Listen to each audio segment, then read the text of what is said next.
Now that you're awake, let's get this straight. It's all about you. It's no longer Democrat versus Republican. It's just people against people. That's the way I see it. It's all about life. That's the biggest problem, is that so many people are distracted by the rhetoric. And it's about time. So let's get ready for another morning of fun, facts, information, and hot conversation. If you find yourself in a scandal or something is going on in your life, all you need to do is just call TT. Whether it's sexual harassment, securities fraud, or child pornography, call TT. You don't need Olivia Pope. Just call me at 1-800-555-1212. And now here they are, the totally cool, wild, and outrageous Trent T. Daniel and Richard Harper. Richard,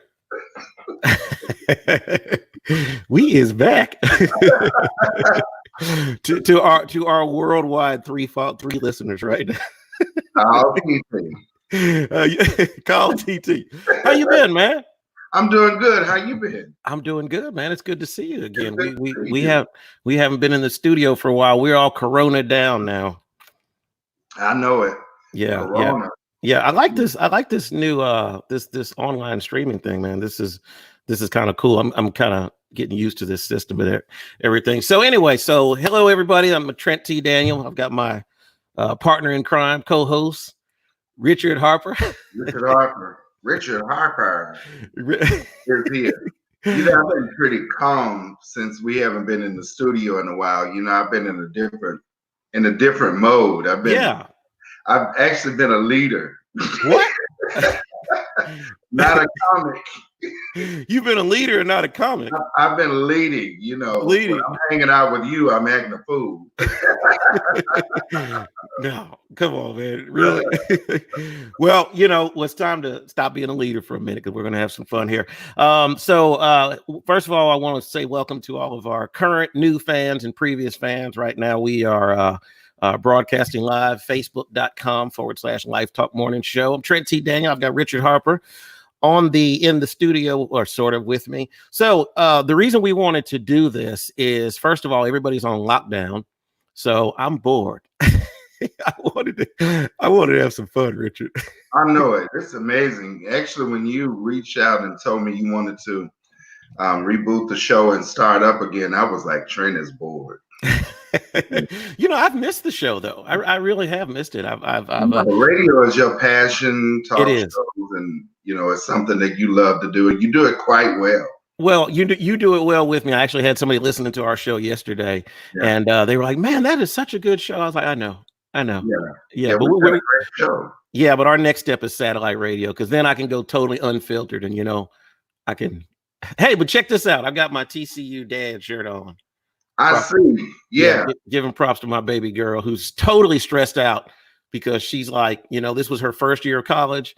And so she was up at TCU, and then all of a sudden we got introduced into Ronaville. Yeah. So it's going to get better. It is going to get better. It is going to get better. So anyway, we wanted to have a discussion with you guys. First of all, reboot the show. We'll be doing this show.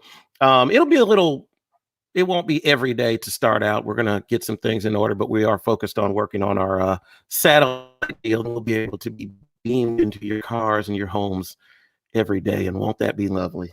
That'll be lovely. People need to hear from us every day. They do need to hear. We have some good stuff to talk about. You know, I was going through some good things to talk about. We have a lot of great things to say. Yeah, I was going through some of our old clips of our old shows, man, and we were controversial. Okay, you know, once I rebooted the show, Richard, all the questions came back because people went to our Facebook page as to why we got fired. So why don't do you want to tell the story of why we got fired from our I don't think we got fired. We were just discontinued. A new model was brought in. Yes, we got fired on the day we took a picture. And Richard, tell the story, Richard.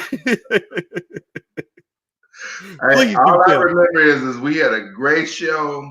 We had a great guest on that day.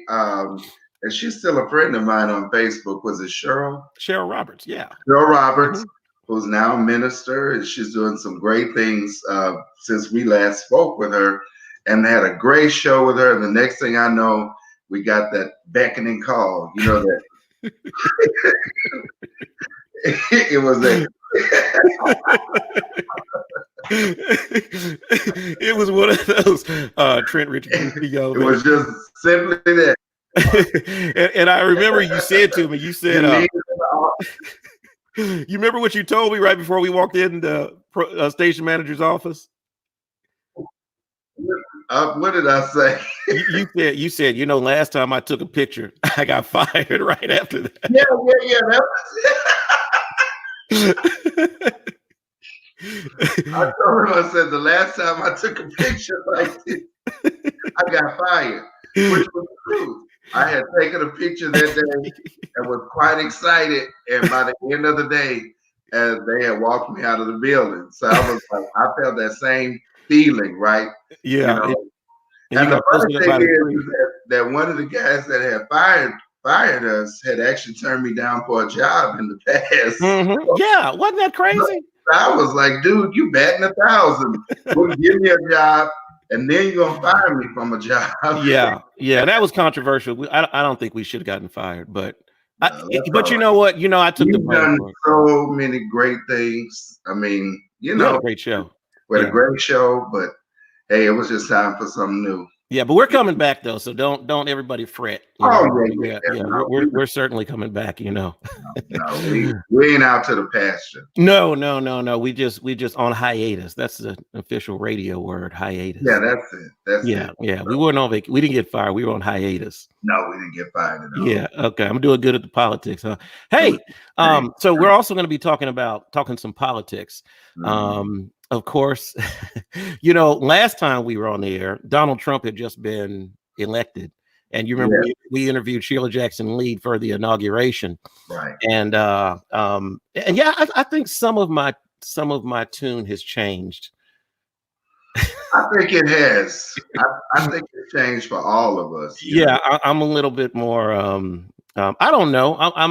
I'm not. I was very anti-Trump at that time, and now I'm more pro common sense. Right. And I think overall that what I have seen, and us being in media, we've talked about this, how the media is behind so much divisiveness between people, and that's one of the things we're going to be talking about today as far as the COVID response, because and I don't know if you've seen this, but it's almost like this COVID thing has kind of turned people against each other. It's those who believe we should be locked down until everything's perfectly safe, and then those who are like, well, we shouldn't be locked down, until everything's perfect. And I think that's kind of where the debate comes with the president. So we've got a lot of cool stuff to talk about. But the main thing we wanted to focus on in this first segment is I want to talk about this stimulus money. Okay, the efforts that the government is making and has made in order to help specifically business owners, but also there are some initiatives for individuals as well.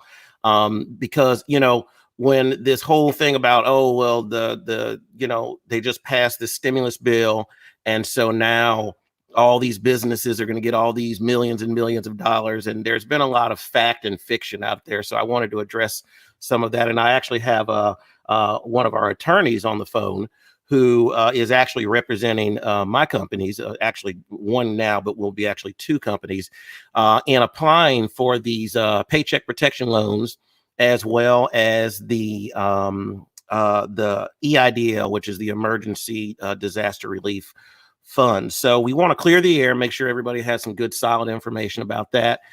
Richard, I've got these real cool things here that I can put up, these little banners. I want to so I want to show you. You see that thing going across the bottom there? Yeah. And now it's not there, and now it is there, and now it's not there, and now it is. So I'll be putting up some like cool little stuff. This is cool. I like to have fun doing all this. It's real cool. Yeah, I know. Am I showing my inner child? Yeah, you are. All right. I don't mean to be like a nerd. Huh? You're showing your inner nerd. Yeah, you know what? Nerd is the new black now, dude. I know it. Yeah, nerd is in. Yeah, like, because like, okay, you remember, did you see the Facebook movie way back when the Facebook movie came out? No, I missed that one. You missed the social network? Okay, we'll talk later. I didn't even know that was a Facebook movie. Yeah, but the nerd got the pretty girl. The nerds always get the pretty girls now. We both have pretty girls. We do, and we are totally nerds. You know, we were. Yeah. Did we ever do a show with the wives on, with the girls on? I think so. Yeah. Okay. I think Brittany may have called in once or twice. Okay. Well, we'll need to do that when we go to satellite, because it's all about Me Too, and so our ladies are like, Me Too now. They want to be on the radio with us too. So anyway, so let's first bring on our first guest. His name is Matthew Bannister, and Matthew is an attorney here in Katy, Texas. And he is, we were actually introduced, I was actually introduced to them by, I think, our payroll processor agent who referred us to the law firm, and they have been very helpful. So I'm going to let Matthew talk a little bit about what he does, what they do, and just clearing the air on some of this stuff as far as these government programs are concerned. So Matthew, are you with us? Hey, Trent. Hey, Richard. How are y'all? Hey, buddy. How are you? Good. Oh, man, he has a radio voice. I think we found our new co-host, Richard. Some said I have a radio face too. So yeah, right. Well, we all have that problem, so we're good to go. So, how are you this morning? I see you got the coffee. He's drinking. Good. The wife and I already ran to our HEB curbside pickup to get the groceries before part of the new normal for making sure you're fully stocked on food, things like that. So, kids are working on their digital at-home studies. So, that's just the new normal we're doing right now, right? Welcome to the world of homeschooling, huh? Exactly. Yeah. Yeah. When we decided to do this show, I called Richard. I was like, Richard, we're gonna do the show every day, and he was like, and I think we used to come on at 8 a.m., 9 a.m., and Richard was like, I'm homeschooling now. I can't do that. So he wanted to do 6 a.m. We had a 6 a.m. too at first. We were 6 a.m. Yeah, I'll never do that again. Well, actually, not say that. I would do that again. That's when you acted like Ike Turner. Matthew, I actually locked Richard out of the studio. You locked the crew out of the studio. So when I grew up, if you're not 15 minutes early, you're already late. Yeah, well, they were 15 minutes late. So I locked the studio, but Richard chastised me properly for that. Okay, so Matthew, first of all, you see, we like to have fun here. So while we do talk about some serious things, so ultimately speaking, this coronavirus thing is just unprecedented. I mean, this has never happened in this country before, at least in our lifetimes. And a lot of the, there's all kind of different components and dynamics to this situation. One of them is the fear factor. There are a lot of people who are really terrified about this. And I would say I probably have more of a liberal perspective on the dynamics of it, because I'm not really too worried about the coronavirus. Now, that doesn't mean that I don't understand that there's a large death toll. And it doesn't mean that I don't understand that there are more people that are going to die, and that this is something that, it is a very serious situation. But at the end of the day, I think the fear mongering from the media, and also I think there are people who profit off of the fear of this situation. I think that it's made things worse.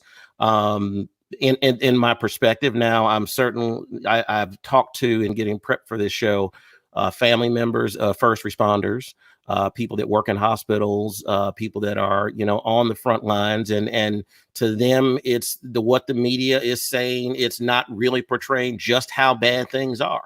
So from the whole standpoint of this dialogue, what we first of all wanted to do was from the standpoint of the government response in the form of these stimulus programs. I wanted to talk about that and clear the air and make sure that we really help people understand what are the facts and what's the fiction. The second thing we wanted to do is talk about, from a personal perspective, employees and things like that. So why don't we start things off with Matt? Why don't you just give us a little bit of background on you, your law firm, and how you actually got into the business of helping people with these government programs? Sure. I started off my career as a civil litigation attorney. I'd always wanted to be a prosecutor. So in 2007, I joined Fort Bend County DA's office. and enjoyed a lot of years there under John Healy. And then my chief, Mark Hanna. We worked on a lot of cases. I have a background in gangs, narcotics, capital murder cases, things of that nature. Last year, I had a friend of mine that I went to law school with, known for, I guess I'll age myself here, but about 16, 17 years. Mm-hmm. He had been wanting me to come along with him and join the firm and do some different things. One of those things is actually helping companies doing corporate transactions or doing their day-to-day work. That led us, and his name is Jeff Duke. That led me to meet two friends of mine that are a husband and wife, lawyer team, Robert and Stephanie Miller. At the end of last year, we were doing a lot of collaboration work together. They help a lot of businesses. They have a lot of background in corporate structuring, things of that nature. So it kind of made sense for us to meld together and join forces. Mm-hmm. As this situation developed, we already represent a lot of small businesses just for their month-to-month legal needs. We started doing some background research long before the CARES Act was even passed. One of our partners, Jeff Duke, had been in touch with the representatives on the original 396-page bill that was trying to figure out what exactly is this going to look like. They asked for some input and advice from us, which we were able to provide on how we think that this should operate. Mm-hmm. Now, as we know, this thing has sort of been a moving target because as the original act was passed and there's this glimmer of hope that's given out to everybody of like, okay, here's your stimulus money. This is what everybody is going to get. This is what the business is going to look forward to. Because we had unprecedented shutdown of businesses. Yes. We've got restaurants and different food owners and service providers that are all independent contractors too, that are trying to figure out how am I going to make it and keep my business sustained. I know one business in particular that just shut down completely in Richmond, Texas, which was sad to see because that was owned by the son of a former judge that was a friend of mine, Sandy Bilstein. And it was sad to see that shut down probably permanently 2 weeks into this, and they couldn't get the help that they need just to sustain. So we took it upon ourselves to see what is it that we can do to not only help our own clients, but help everybody else out. Because these are places that we all like to go eat to or go entertain at, do various things. And we know that, a lot of those employees, what are they going to be doing? How can they be helped? And that's sort of how this started. And we spent a lot of time reaching out to the community and trying to do what we can to provide as much information as possible and help them through this process. Okay. So let's first of all talk about the what are these programs? Okay. Richard, is that unprofessional for me to, or is that okay? Is that acceptable now? I think it's okay. Okay. Cause we're all like in Corona time. If we were in the studio, I wouldn't do that. I'd hit a little. I know people make it kick off. So don't talk. Okay. All right. Yeah. I'm Rona free, people, by the way. Okay. So, let's talk about the programs. Okay. So, Matthew, first of all, explain to everybody exactly what is let's start with the simplest one, I believe, which is the EIDL, okay, which is the emergency disaster loan. So just talk to us about what that is. I know that's an SBA sponsored loan where you go straight to the SBA for that. And especially talk about things in respect to this $10,000, because, the whole misconception is go online, fill out an application, and you'll have $10,000 in 3 days. So, and I can tell you for a fact that ain't the case. So, talk to us about the EIDL. That is definitely not the case. It's probably the simpler of the two processes. Mm-hmm. But I will tell you that the EIDL, since it was up and running for Corona before the CARES Act was passed, since then, the SBA has changed the guidelines on the application process, the type of documentation you need, just to get it submitted. Right now, based on our experience, from the time that you submit your application through, it's 2 weeks before you may get an email back or hear back confirmation that it's actually been accepted. And that doesn't mean you're getting your money yet. And I'll get to the $10,000 in a second. At that point, you have to go through just like any other loan. There's a loan officer that is assigned to your case that reviews it, approves it, And then that moves into an underwriting stage where they will then ask whoever the contact is, if it's all law firm or if you're doing it specifically for yourself, they may ask you for other specific documents, financial documents. You may have to fill something out that says the IRS is allowed to give your information over for the SBA. The misconception about the $10,000, I think, was cleared up even further. I got an alert this morning from the SBA that explained that the $10,000 initially was going to go to everybody who signed up, and it was going to be totally forgivable. And that was whether you decided to take the EIDL loan or not. Mm-hmm. So you could sign up, present your information, and the government was going to give businesses that.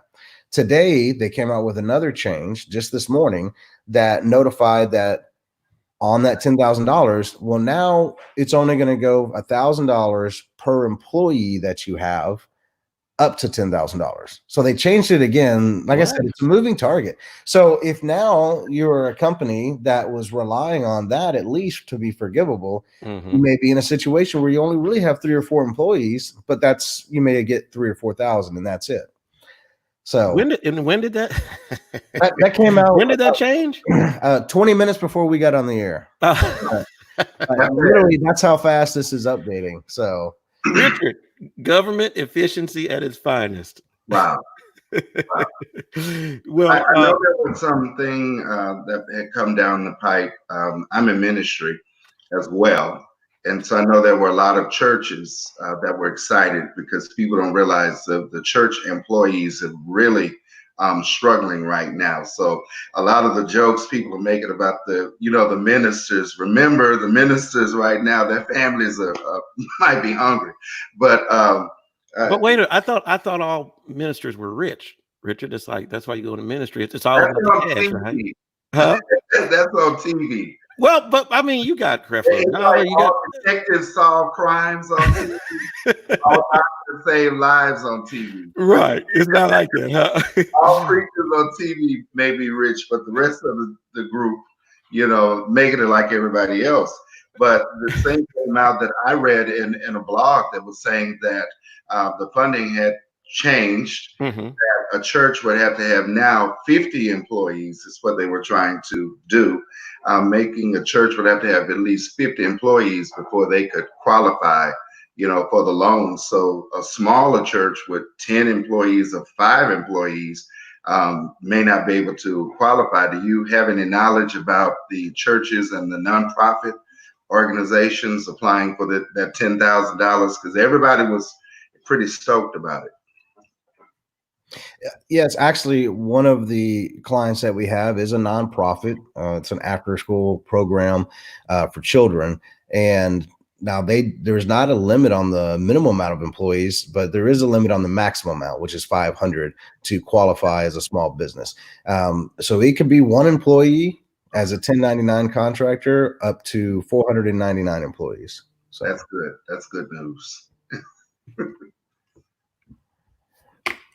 So, okay, yeah, I'm sorry. No, that's okay. I didn't know if you wanted me to go. Do you have any other questions about the EIDL? I do. So explain to us the framework of the EIDL, because the EIDL is totally different from the Paycheck Protection Program, okay?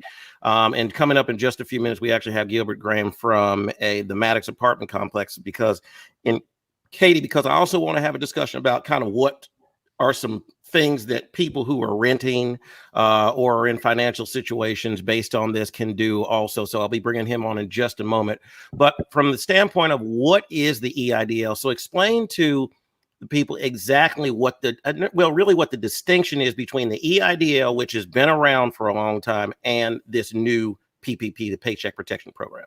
Okay, the EIDL, it has been around, and a lot of people may be familiar with it after Harvey. Other type of natural disasters, and it's a way to get a loan approved through the SBA for businesses to maintain, get capital, and continue whatever their business growth is while they're dealing with the disaster where income may not be coming in. But this is also to protect and keep our unemployment rate down. They don't want thousands and thousands of people flooding, which is what's happening now, unfortunately, to file for unemployment, because the system won't be able to hold that, won't be able to maintain that. The disaster loan itself is designed to look at what does it take for your business to function going forward for, let's say, a 6-month period while this disaster is cleared. And now the EIDL specifically, it is a loan. Now these are typically guaranteed at less than 4%. They can be up to 10 years. Originally, they were talking about 30 years for the coronavirus. Now they're talking 10 years. So there's some discrepancy. Like I said, it's still a moving target back and forth. Mm-hmm. Now, the types of things that you can pay for on the EIDL is a little bit different than on the payroll protection, because the EIDL covers things like if you had a contract that you were supposed to pay out for services and couldn't do, or engaging in services, building construction, anything that was already in line for your business and the cost of goods that you have sold. They use basically your revenue and the cost of goods sold to determine what you apply for. When you go for an EIDL, you don't look and say, I want the $2 million max and I'll deal with the loan later. They assign based on the financial information you give and the credit worthiness of each applicant, what that number looks like and what the loan terms look like. Typically what we've been seeing and the information that was provided, which is, I'll put a caveat on everything, is subject to change from the government on a daily basis, is around 2.5% to 2.9%. And that might change depending on the credit worthiness as each loan officer reviews it. The other issue with the EIDL is while you can get up to $2 million, anything over $200,000 has to be personally guaranteed by the owner or the manager of a particular entity. And that's something that I don't think a lot of people realize. And that's a serious burden. If, let's say, you're running a company and you're hoping that this money gets you out of this fix, and let's say you get $1 million and you've got 100 employees. Right. Well, you've got this loan that you have to pay off. If the industry doesn't pick up, if this thing lasts longer than we think it is going to, there may be people that money doesn't actually survive through, the next 6 months. They'll never be able to pay that loan back, but now they have a personal guarantee on it. So it is very important that you understand all the liabilities that, we first look at this, and individuals are in a desperation mode because they want to keep their businesses alive. They want to keep their employees alive, but you really got to understand what you're signing, what you're reading, and what your liabilities are. So from the standpoint of personal liability, okay, and again, that's why I think this is so important, why we wanted to focus on this, because a lot of people, they hear what they want to hear, and then they just stop there. It's like, oh, there's money for my business, but there are caveats to this. So from what I understand, and you can clear this up for me, up to $25,000 on the EIDL is no personal guarantees, no collateral, no credit check, nothing like that. Up to $200,000, there may be a collateral required, but still no credit check, no guarantee. And then over $200,000, you're talking about a personally guaranteed loan. So are those numbers accurate? Yes, those are the benchmarks that they're still using right now. That's correct. Okay. So from the standpoint of, because when you hear up to $25,000, no credit check, no, that almost sign me up, right? Yeah, it almost sounds too good to be true. So since you guys have been doing this, your law firm, kind of talk to me about some of the dynamics where people did not get approved, even though it sounds like, hey, just go sign up, and if you meet this criteria. So give me some reasons why the SBA would not approve somebody for an EIDL. Okay, there are certain businesses and that are not going to be approved for EIDL, and specifically if more than 1/3 of a business's income is, for instance, from legally gambling activities. Mm-hmm. That is one thing that they look at and take in consideration. There are certain bars and taverns whose main focus is food and beverage industry, but they may have other types of gambling activities that they allow, even if it's a free poker night or, they have one of these, enterprising poker rooms that come in and do a poker night on a Tuesday or Thursday. If they consider that as generating income more than 1/3, they would potentially be excluded. Now, Treasury, and I will give credit to my partner, Rob Miller, who let me know this morning that the Treasury Treasury Secretary said yesterday that they're looking how to expand on how to allow businesses to apply. in this particular situation, but they were adamant that it's not going to be for still small casinos. Mhm. So Tillman Fertitta and the Golden Nugget, he's still out of luck over there. So, so from the standpoint of enterprises like that, because, one of the businesses that I have is a business that is actually a poker club. In Texas, businesses are not allowed to make income from gambling, and we've talked about that last night. So the construct of that criteria, first of all, they look at how much money would be generated. So let's just say we were in Louisiana, where most of the money is generated by the gambling. Now, does this affect businesses that are in any other type of industries? For example, let's just say a strip club. Okay, those are legitimate operating businesses, or an adult video bookstore and everything. And I only know about these things because I just heard that they exist. You just heard that they exist? Oh yeah, I heard that strip clubs are out there. I had to clean that up real fast, Richard. But since I had heard that these businesses exist, is there any type of issues where businesses that are in like the adult entertainment industry like that would be exempt based on what they do? Because they're still businesses. I mean, they are still legitimate businesses. So are there any other restrictions on that from the standpoint of the EIDL? On the EIDL, yes, specifically, and I'm going to read you the language that they ask.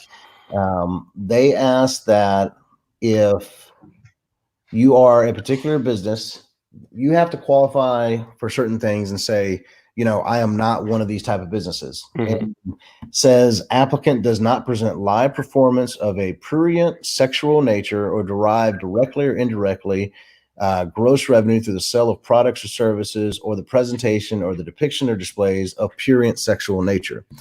So that's a lot of words to say and answer yes to your question. That if you answer yes based on that category as what your business provides, Mm-hmm. it's not going to qualify. So Wow. even though these are legal establishments and that they're rightfully running businesses and they have employees, the government and the SBA, I'm assuming we're still living in a Puritan society that we're not going to provide you relief. You're on your own, which is totally messed up. I mean, I that's agree.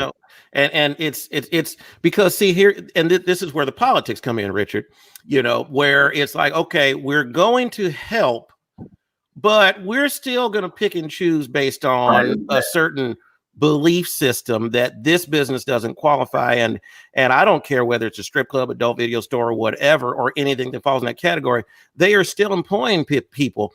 And if the purpose of this, Richard, is to keep people off of the unemployment rolls, okay, where do you start to make that distinction? Because I think the political dynamics that are showing up in this situation and then this kind of new normal that we're in right now lend themselves still to, and I think Matthew hit it on the head, kind of Puritanism. So Richard, so it's like, are we still back in the exact same thing? Because it doesn't seem like it's all about just helping people. It's helping people who do things the way we want them to do. So Richard, because you have a church, okay, but there are people out there who have businesses that aren't like that. So I don't know, dude. I mean, it's always politics. Yeah. And so there's always the idea of defining what's a moral business and what's an immoral business and what we can connect ourselves with. So that's the way this country has always been. Yeah, and I think that the bigger conversation is here, and I don't know, Matthew, if you could shed some light. Do you think that could open the government up to any type of legal challenge based on businesses that are legitimate businesses? They're legally operating. They've done what they need to do in order to be, conduct their business. Could that open the government to any legal challenges based on this kind of cherry picking of who we want to be able to benefit, even though everybody is affected? For example, you want all the clubs to close. The strip clubs have to close. The poker clubs have to close. The bars and lounges have to close under penalty of law. But when it comes to getting relief for these businesses, well, then there's this, there's this cherry picking of which business could that open the government up to any legal challenges? I think that there would be an argument made that, especially if you're looking at federal, so let's say it was FEMA, for instance, a federal disaster relief fund that was granted. I think in that instance, it certainly would. The difference here is these are set up to be loans, and the SBA lenders, they can choose the credit worthiness and based on the type of enterprise and business that this isn't a type of business we believe that's going to be successful or likely to pay back. So they can sort of hide behind the lending laws to make that determination. Now, what's interesting is they also lobby in here in the EIDL. You may not know this. Agricultural enterprises such as farming, they are not allowed to apply for the EIDL. They have a separate program that they have to run through, but the details on that are not very clear, and that hasn't been fully vetted out yet. So why are they being excluded? Why are our farmers, all the people that are still working to provide food and send it to the grocery stores and have it at the restaurants that we want to help support and DoorDash, and why are those being excluded? And then you also have businesses that are in the business of lobbying. So they've put lobbyists, which mostly probably attorneys, in the same vein of some of the particular clubs or poker houses, things like that, along with the farmers. It doesn't make a lot of sense why these have these inclusions. I'm sure the SBA has their reasons. But I think that if we're really trying to help people based on the CARES Act, then if you have a legitimate business, you pay your taxes, you pay your employees, you should be allowed to apply for that relief. Yeah, and I can just see a business that goes under because they couldn't get any assistance. I could certainly see it, and I do understand what you say about as far as the legal dynamics are concerned. So let's move on to the PPP, the Paycheck Protection Loan, okay? Because again, the confusion is, oh, this is just free money. Let's just go on, sign up, fill out an application, and you're all good. And we've gone through that process with one business and are about to go through it with another one. It ain't easy. So talk to us about the PPP, and let's just start off specifically. What is the Paycheck Protection Program? Well, and it reminds me when you said this, they think it's free money. I was an economic major at Texas A&M, and one of the first things you learn is there is no such thing as a free lunch. Someone's always paying for that meal. May just be free for you. So the payroll protection plan is a little bit different, and it is not something that you apply for through the SBA website. You actually have to submit your application through a local lender, a bank that will do an initial approval. And so far, there's been a lot of national media attention about exactly how this is being applied, because certain banks are only allowing people who have a business checking account that's with them to apply. And I get it. You want to take care of your clients first, but there's a lot of people that need help.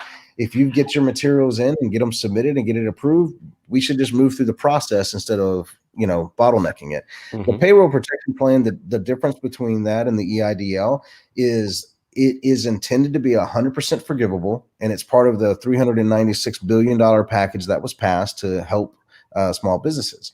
Now, there's been a lot of controversy over this because originally it was intended to specifically include how do you determine your payroll. Yes. Well, a lot of businesses, especially the ones that are central and open now, they use 1099s as employees. You have different bars, restaurants, and then construction companies. They almost exclusively have 1099 employees. Yes. So midway through this process, after we actually submitted some for our clients through our local bank, Wallace Bank, that we're working with, they had to come back and tell us the SBA said they're no longer going to take 1099 employee consideration as payroll. We thought that's ridiculous, because if you look at the dynamics of what happens there, so let's say you're a construction company with 50 1099 employees. They only work for you, but it's all under 1099, and that's done for tax purposes. Well, they want every one of those individual employees to apply as a 1099 employee themselves. So now we're flooding and bottlenecking the process with 50 additional applications when you could do it with one. And then on top of that, some banks have a limit. They say that if the loan isn't going to be above $25,000, then we're not going to take it in, because we have to focus on the bigger. Why would they focus on the bigger ones? Well, I'm glad you asked, Trent. Now, the banks themselves, they get a 5% origination fee from the SBA. So I understand economically they're a business as well. It's in their best interest to work the bigger loans because there's only so many man hours. There's only so many human hours that we can literally put into this. And the application process is not quick and easy, not by any stretch of the imagination. But the good news is it's 100% forgivable. Mm-hmm. And if you have any questions on that, I'll explain. There's sort of some caveats there, but I know. Yeah, well, the specific question I would have is that explain forgivable because there's no free money. So what does it mean when they say that? What does that mean? What does exactly. Yeah. So initially, the way that it will be set up is it's going to look like, in essence, the EIDL disaster loan. So you'll get a term sheet for what the loan is. Typically, these are 2-year loans that you do not have to start paying back for 6 months. So, for instance, and it's completely based on your payroll. So if you have a payroll of employees that cost, let's say, $10,000 a month, just to use an easy average, that's your total payroll. They take that number, times it by 2.5. Okay, that's going to be determining how much money you get. So in that sense, you're going to get $25,000. Now that's supposed to cover you for how long?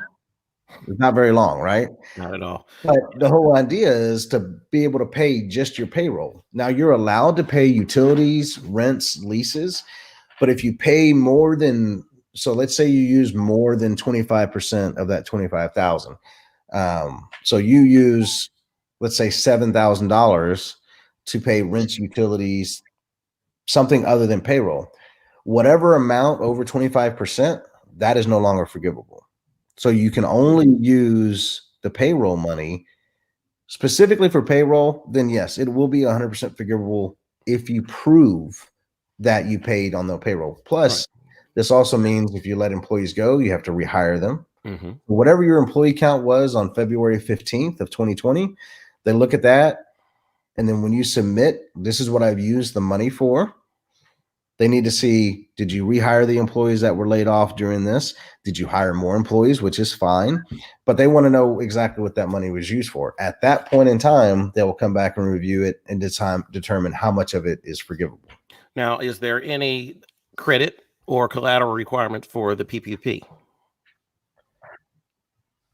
Now, on the PPP, there is essentially it's more financially driven based on W-2s, 940, 941s, different tax-driven documents, your income statement. There is the owners of the company or the main person applying. So, for instance, if you're a business and you own more than 20%, each owner has to apply. Mm-hmm. They look at that individually. Ultimately, when the underwriters, the banks initially approve it, then it goes to the underwriters that send it off to the SBA. Mm-hmm. The local banks are funding these loans up front, and then they get paid on the back end from the SBA, but it may take 3 or 4 months. Now, but the reason that's a problem is a lot of banks, I think even Wells Fargo, Bank of America, they went through $70 billion in 3 days. Right. Yeah. And then they had no more money in their reserves left to give until it can get backed up by the government. Yeah, and that's one of the things that, because Wells Fargo just completely pulled out of the program. And I know that Chase, the word is that Chase is going to be doing the same thing. So you have a lot of people who, are just even, and it's crazy, but they're just now getting information. That's really why I wanted to focus on doing that with this show. So let's talk about resources. So initially we bank at a major bank. Okay. And day one, we realized, okay, this is going to be a problem because our bankers don't know anything, and not as a knock against them, but it's all this dynamically changing information. So that's ultimately what led us to hire your law firm. So I understand the value of being represented on something like this and having a law firm do this. Explain to the viewers why why one would be recommended to actually be represented in this process instead of just trying to do it on your own. Well, I think there's 2 factors. For us specifically, we had some personal relationships with these banks and previous business dealings, we've got to the point where they know that if we look at the documents and the paperwork, they know how it needs to be presented to the underwriters. We can process that, package everybody's application, and get that submitted faster. We have a lot of individuals who submitted what they thought was an application, but that's all it was an application for very basic information. And then they never heard back for a week, never heard back for 2 weeks. Well, that's just the tip of the iceberg. That's just to get you in line. After that, there are roughly 10 different documents, some which might have to be generated. Some people have businesses that don't have updated operating agreements for their LLC or even their corporations. That needs to be done to reflect current management, current ownership percentage, because all of these things need to be verified. And it can be quite frustrating when you're dealing with, just like if everybody's bought a house or a car, everybody hates going through that process because it seems like they're always asking for more information. Just like, well, I'm approved for this loan. What else do you need? It's a similar process where the banks are working hard locally, but then they're trying to work with the SBA guidelines. And I can tell you that we've had information that we get directly before it's released publicly that will be changing at 10 a.m. is different than what's at 2 p.m. And then that changed again by 10 p.m. And so we're constantly shifting gears and trying to go with the tide as the SBA and the Treasury keep making these determinations, or I would say their interpretations and liberal interpretations of how the CARES Act was originally presented. Yeah, and we went through that ourselves when we first started this process. You know, it was contractor pay can be included. Then Friday night, week and a half ago, it can't be included, and then Tuesday it can be.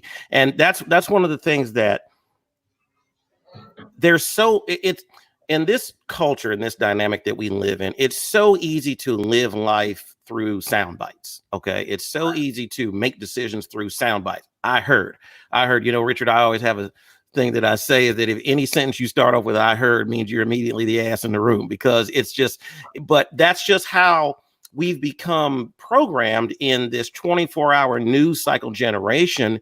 We actually listen and process in terms of sound bites.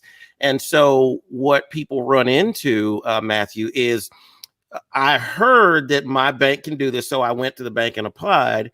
But just because I applied, maybe I didn't put the right information, I didn't craft the information in the correct way, that could cause a denial. I mean, I have a partner of mine who they have been with Bank of America for 20 years, and they got turned down just because they didn't have the right kind of checking account.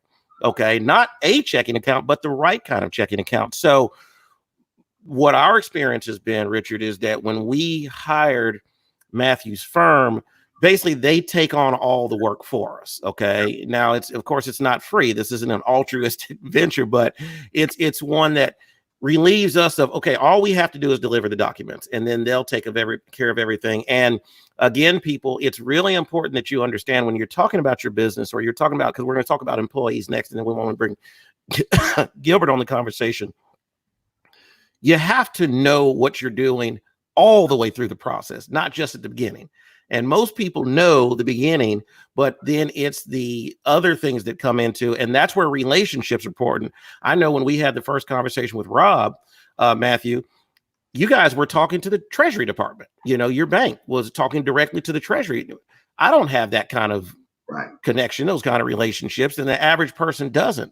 So the reason I wanted to have you guys on the show also, Matthew, is that I personally think that any business owner that is trying to or wanting to take advantage of this opportunity as far as the government is concerned, because this is unprecedented, I do think it's important to go through somebody where relationships are already established. And of course, you can do it on your own, but I just don't. I personally wouldn't recommend it, because I know from our business, the first week and a half of this, and I am like a research demon. I'm going to have the information. It was confusing, and there was a lot of things that I didn't know because all I had access was to the internet. But then once we hired your firm, then it's like, okay, all we have to do is just supply whatever documents that you request. So what I want to do now is just kind of put a bow on this as far as this PPP is concerned. And then I would like you to stay in the conversation here, Matthew, real quick, because I want to bring Gilbert Graham on. He's with the Maddox Apartments in Katy, and he's actually one of the managers there. So I want to talk about some of the things, benefits for just regular employees also, and then kind of talk about some of the legal dynamics. But as far as the PPP is concerned, when we looked at our business, you're talking about 2.5 times 1 month's worth of payroll. Okay. Well, that doesn't factor in rent. That doesn't factor in utilities, even though the loan can be forgiven if you spend money on those things, or at least some of it can be forgiven if you spend money on those things. But do you feel like, and I don't think it comes from an ungrateful standpoint. I mean, we're always grateful when the government steps in and will help in a situation like this. I really kind of toe the conservative line where people need to make it on their own, and then if the government doesn't, step in. But having said that, do you know of any other enhancements to the program that will be coming down for businesses? Because, you know, my business, I mean, we're talking about $100,000 a month just in expenses, you know, and payroll is most of that. But when you factor in rent that's in the, you know, mid 20s every month, 2.5 times payroll doesn't help a lot with keeping people on payroll, or people that you've kept on payroll. It doesn't help a lot. So are there any enhancements or additions that will be coming to or more money going to be put into this system? And will it be kind of those who already are in will get that, or is it just for people who didn't get the opportunity to get in, as far as what you guys know coming down from the banks? Sure. And so the general response that we've been getting is when the banks were determining this formula and why rents and utilities and other things aren't included, the immediate answer is that's what the EIDL is for. Mm-hmm. Now, the problem is if you're in a business like yours, necessarily, that's not going to help you, because if you're farming, agriculture, or any of those other ones we talked about, then they're currently excluded from being have the opportunity to apply for that economic injury. Now, everything that we know right now that has not been solidified, hasn't been passed, is we do expect that there's going to be expansion. There's going to be expansion in the types of businesses that are going to be allowed, like we were talking about earlier. And then also, I see that the way that this has gone, and the fact that I believe that we're going to keep potentially extending some of these. We may not be in full quarantine or full stay at home, but there's still going to be a residual effect. Mm-hmm. I mean, look at the effect that it's having on the oil and gas economy right now, because people aren't driving to work, people aren't flying. That consumption isn't going anywhere. You know, you have OPEC and their deal that to reduce production just to try to keep the price of oil up, especially here in the Houston community. The oil and gas industry is huge for our economics. Right. I suspect that what you're going to see is more programs, more expansion. And I do think that there's going to be more money that's going to be put into this. Okay. Well, it certainly is needed, because, you know, I get an email from a Bloomberg, I believe I subscribe to, and they said that over 480,000 businesses had actually been funded already under the PPP, but that was less than 2%. Yeah. Of all the businesses that are applying. So it's a really strange time for entrepreneurs and business owners, and we'll just kind of see how things lay out. Matt, again, I want you to stay in this discussion. I have right now with us Gilbert Graham. He is from the Maddox Apartments. Am I saying Graham right, or is it Graham? It's Graham. Okay, I'm sorry, Gilbert Graham. Yeah, you know, that's okay. That's my country. Okay, that's that countryside of me, Richard. Okay, right. All right. So, Gilbert, you're looking good, man. Thank you. Yeah, you clean. Waste up. Yeah, you're right. Yeah. So, Gilbert, let's talk about just some of the hardships that consumers or employees or just regular everyday people are dealing with. So give us a little bit of background on you and what you do. I know that you're the one of the managers over at the Maddox Apartments. So talk to us a little bit about, just give us some background on you and how long you've been in the industry, so forth, so on. No problem. My name is Gilbert Graham. I am a new development director with Lennar. Lennar started building apartment homes about 5 years ago now, which the company is Lennar Multifamily. So we're LNC. So we build apartment homes all across the country. And recently, I was brought to the Katy area, and we are building a 326 unit community right off the I-10 and by the 99. Great location. There's a lot of new construction coming up, a lot of new apartments. It's about 7 in the Katy area. Katy's definitely under construction. Yes. So it's a great time to be in this area. I've been here now since September of last year, and currently I am with the management side of things. Our construction is 98% complete. So we're almost done. Of course, these new times is slowing us down a tad bit. Yes. However, on the management side, we deal with all money. So all accounting and everything is what I'm doing right now. So I'm dealing with everyone's work concerns, work issues, rental issues. If any evictions or anything like that, I would handle as well. So I've been having to keep in contact with our corporate office, our attorney group, as well as the news and updated news and the accurate news, because that's definitely important, because a lot of people are sharing all kind of news, and you have to make sure you know what's true, what's not true. So I've been definitely doing my homework on that. So currently, that's what I've been doing Monday through Friday. Okay. So, Richard, you are pastor of a church, and a lot of times when things get tough, where do we go? We go to the church. Now, get here. well, because that's where all the money's at. That's the church. Things go wrong. Call the pastor, and he just, This is not Greenleaf. Oh yeah, that's right. You're not Greenleaf. This is not Greenleaf. So, Richard, just give us some perspective on some of the things that you have, of course, had to deal with your parishioners and things like that, because of course, you always know about the problems. Sure.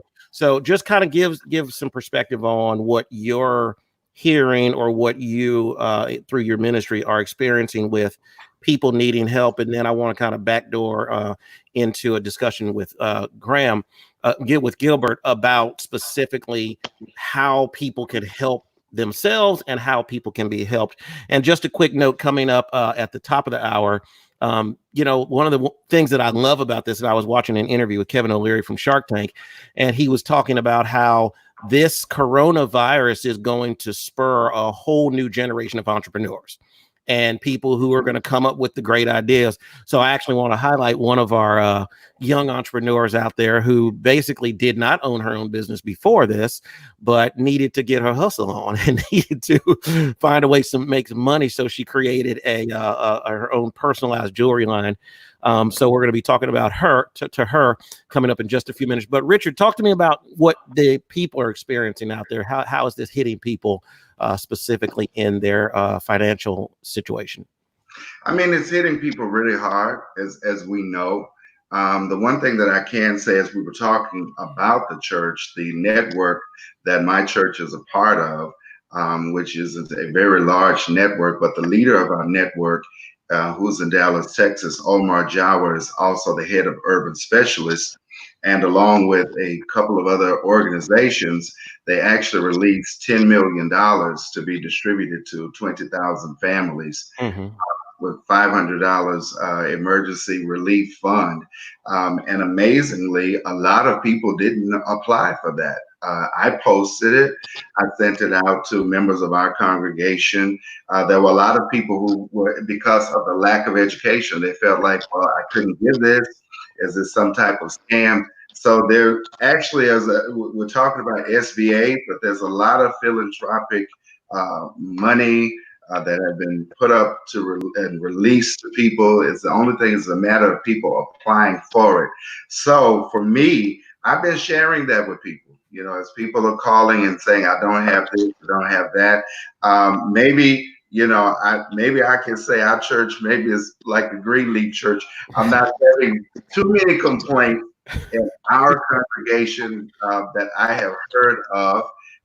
Because Trent, we kind of tend to be on the prosperity side. Yes. So one thing in our church you hear quite often is entrepreneurship. We're always talking about having multiple streams of income, preparing ourselves for this day. So our church is not really the church you come just to hear the grace message and Jesus is going to bring you out. I mean, we teach a DIY type of faith, do it yourself. So we've not heard a lot of those complaints within our congregation, but I am hearing it from a lot of people. My wife does prayer ministry and counseling, and so she has this prayer line that she does daily, and so we get a lot of calls through that, a lot of inboxes, a lot of prayer, and most of the prayer concerns it's two things: it's healing. But the biggest one has been about finances and people just trying to figure out what to do through this time. And I will say a lot of people have become very creative. We have a young lady in our church who has a cosmetic line, actually, eyelash line. She's a makeup artist, and we were having a conversation. She was making these hair bonnets, I think it's what they call the ladies, with African print. And so I said, why don't you take those and just make masks? The face mask, there's a shortage of masks. And she did that. She made the face mask and people began to order the mask. So, our message has been to people, just don't wait for the government, be creative in this time. And there are things that you can do to create income for yourself at this time. So, yeah, but there absolutely are hard cases out there. Yeah. Absolutely. People like you, Trent. I just play. They're bringing us the information that we need. It really is needed. Perish for the lack of knowledge, and it's all about information. We were having a discussion with Matthew, and I've been telling business owners, go to an attorney and get that help. I know we do everything, do it yourself. Yeah. I'm going to go to Google and watch a couple of videos on YouTube, and I'll go to apply for this SBA loan myself, and I'll keep this money, and I don't need to pay anyone to do it. And then they come back and say, well, they didn't approve me. The government ain't helping nobody. That's not the truth. You just didn't know what you were doing. Yeah, and Richard, you and I are real big on that. And actually, coming up in our next hour, this is probably where you and I are going to get in our usual trouble, because we're going to have a conversation about the mentality and the attitudes of people in this do-it-yourself generation. And you're right. It's, well, I don't want to pay anybody. Listen, I love paying my attorneys. Matthew, just don't take that with a grain of salt, okay? But I don't take it personal. Thank you.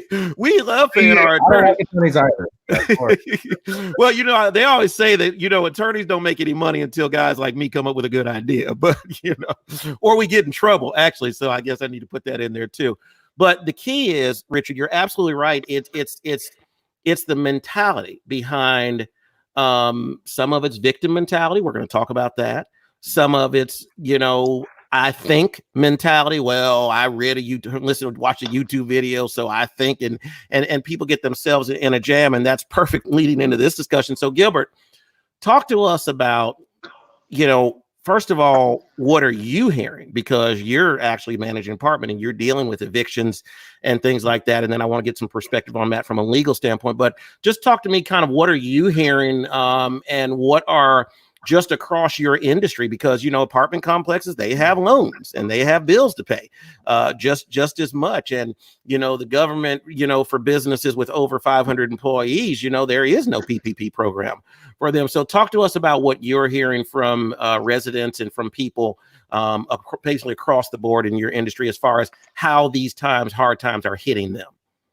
So the biggest thing is, first and foremost, in the state of Texas, there's no eviction filings until June currently. Okay. That may be extended out because what I am noticing is a lot of companies are slowly starting to shut down. The first wave of the shutdown was non-essentials. The second phase is now which we're in right now, and that's the phase where the companies that they can still be open, but because business is not paying the bills right now, they're starting to shut their doors because they're just unable to pay their employees. So we're in that phase where we're experiencing is a lot of our residents, and we're about 49% occupied here. We have about 5 other communities in the Texas area that are dealing with the similar issues, and they're 100% occupied. We have a lot of essential employees in the Dallas area, but again, people are not working. We're not filing evictions. No one in the state of Texas can file private, or the courts are not accepting any eviction filings right now until June 1st. Okay. Now that could change. Everything is changing daily, but as of now, that's been it was 90-day hold, and that 90-day hold ends June 1st. So that is something that I tell my friends, my family that live in Texas, is to not pay. Right. Try to make this work for you, because I have a lot of family members and a lot of residents are getting their stimulus checks. They're very excited over this $1,200 that I am afraid of, because what's going to happen after. However, a lot of our residents have received those, so they're trying to pay their rent with those. Most apartment communities that were built within the last 24 months are offering a payment plan. And I say most because if they're built in the last 24 months, they are still under development direction, which means that whoever built them and owns them is the still same owner. So we are doing payment plans. That could be Gray Star, that could be LMC, that can be a lot of other companies. If they're built in the last 24 months, that is their payment plans. Now, what those payment plans that we put in place, those are simple. We'll take your rent and we'll allow you to pay it over a 6-month period or over a 12-month period, depending on a lot of different things. But again, where you still have to make that payment. Now, we're not making you make any, we can't put any penalties or fees. That's another thing everyone needs to know, is that no one can charge late fees right now. You can't charge late fees, and we cannot charge interest or anything like that. We can't file eviction. So you really cannot pay your rent and not get in trouble right now. However, you want to make sure that you're using this to the best of your advantage. What I tell people all the time is car companies, auto banks right now, they're allowing you to push your payments out. Now, those you still will carry interest on a lot of those car payments, but they're pushing them back. Now, normally loans, they're letting you do skip payments. Now, normally they'll allow you to do a skip payment once a year, 2 times a year. Right now, they're extending those to about 4 and 5 if you're in the Texas market. They're allowing you to do those skip payments. Now, there may be a $25 fee or a $50 fee. It cannot exceed $75 fee, and they're allowing you to do those skip payments. So essentially, you really can get rid of all this month's bills, April's bills, and push them off. But you did that time, it's just giving you more time. It's not saying that you won't have to pay that. So you also want to make sure that you don't put yourself in a financial uproar in the next month, May or June. Right now, we're only operating on April. We just had our corporate meeting. We are a Fortune 500 company, Lennar. So we do have way over 500 employees. So we won't, of course, get a lot of those small business loans. But what we are anticipating is that by mid-May, we would be off our stay-at-home order. Last week, Dallas extended theirs till May 20th and then changed it the next day back to April 30th. Yeah. So we're hoping that we don't have to go to May 20th. Right now, we're not even preparing to waive any fees or anything for May. We're just not going to charge any late fees, but we're not expecting that too many people will need that assistance on their rent as of yet. When we get a little bit closer in the next couple of weeks, I think we'll get another announcement. We're out to April 30th for the stay-at-home order in this Harris County. So we're all open ears and waiting. But I just want to tell people, like I tell my friends, my family, all of our residents, this is an opportunity. A lot of people are taking this as a pandemic as a negative. I try to find the positive. It's not a half empty cup, it's a half full cup. And this is the opportunity for you to get financially stable. Essentially, a lot of people in our apartment communities, a lot of friends and family, they were already getting filed their taxes. I'm the people that's trying to wait till July 15th, but they've already filed their taxes. Some have got their returns. Now they're getting a stimulus check. They're still getting some checks. A lot of employers now with the small business loans, they've received them or are anticipating receiving them and have paid out 2 weeks or paid out a month of things, laid them off unemployment. You're currently getting a 6 $600 addition to Yes. what your unemployment is. So usually the Texas max unemployment is $1,800 a month untaxed. So that's an additional $600 that you're receiving. So an entrepreneur that loses their job right now has a lot of money out there that they can really make.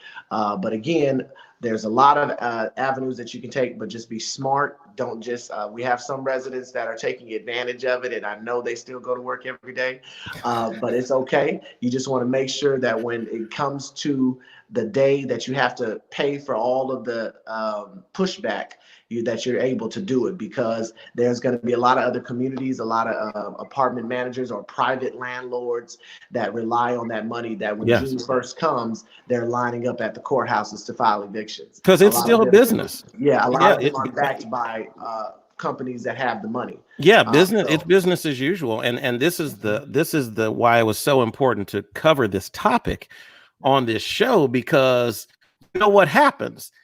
It feels like free money, right? And it's never free. And from a legal perspective, Matthew, I know that you may not specifically focus on real estate law, but do you have clients that are coming to you because there are some people who aren't in apartment complexes, but they're leasing a house from a private individual or something like that, and some of those rules don't necessarily apply? Yeah, you can say, well, we're not gonna, we can't file eviction, but we can say, well, we just decided we want to sell the house, So are there any kind of legal dynamics that you guys are dealing with, or kind of what's going on in the legal world from these people who are out there renting properties?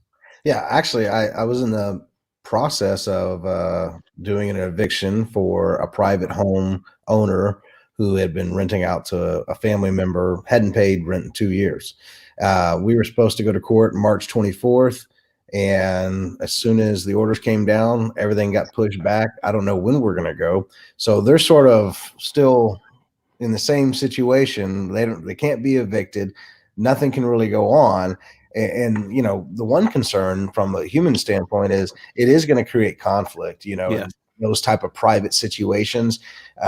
But there is literally, and I agree with what Gilbert said, we have June 1st coming up. Everybody's going to be lined up at the courthouse, ready to go.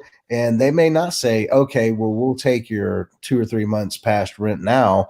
You may be putting yourself into a situation there that you can't get out of, especially if you have a client that or a tenant that has been particularly troublesome.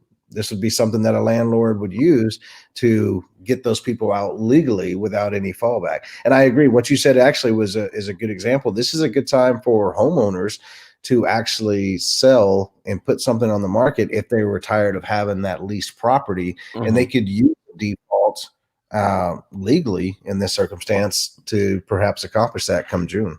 So, well, I'll tell you what, there is we're about to move into our next hour here, and there's a lot more to talk about from this perspective. But, one thing that Richard and I have always been about, and Richard, we've gotten in a lot of trouble because of this, but we believe in personal accountability and personal responsibility. And, one of the things that a situation like this shows us as a country is who we are, but it also shows us as people who we should be. And I think that there's a lot of disconnect between, removing yourselves from the mentality of, well, somebody ought to be here for me. I mean, we're applying for this loan from you guys, but guess what? We've got a plan B, C, and D, if this doesn't work out. And a lot of times people don't do that. So Matthew, I really appreciate you very much, and I look forward to actually meeting you tomorrow and talking. And thank you so much. And if you could just real quick, I'm going to put your information back up here, but if you could just real quick give everybody contact information to get in touch with you. So, should they need anything, stuff like that. In fact, let me just do it this way. But yeah, if you would just do that, that would be awesome. Sure. Yeah. The easiest way to get a hold of us, especially if anybody's interested right now with the SBA stuff, is to go to our website, dbmmlaw.com, and you can see all the links there and look at our bios. Our phone number is 281-394-9778. We're based right here in Katy. If y'all want to reach out, we'll be happy to help, advise, consult, whatever you guys need. All right. Thank you so much, Matt. We really appreciate you, and we'll be talking to you later on. I'm going to kick you from the studio. Don't mean it personally. Okay. Richard, Good conversation, man. Good. Great conversation. This is exactly what I wanted to achieve with this and what we wanted to get done. So we're going to take a quick break here, but when we come back, Richard, we're going to talk to a young lady who is an entrepreneur now. She was an employee before this, and she's an entrepreneur now, and she's actually made some money. Now, disclaimers, this is my daughter. All right. But hey, when you got a radio show, that's what you can do, right? But she's created a line of jewelry. And you know, one thing, Richard, you know, you and I both roll like this. I don't believe in we've never believed in telling our kids lies. We've never believed in telling our kids that, oh, you've got the talent to do this if you don't have the talent. You know, a lot of time parents are like, oh, baby, you can show sing.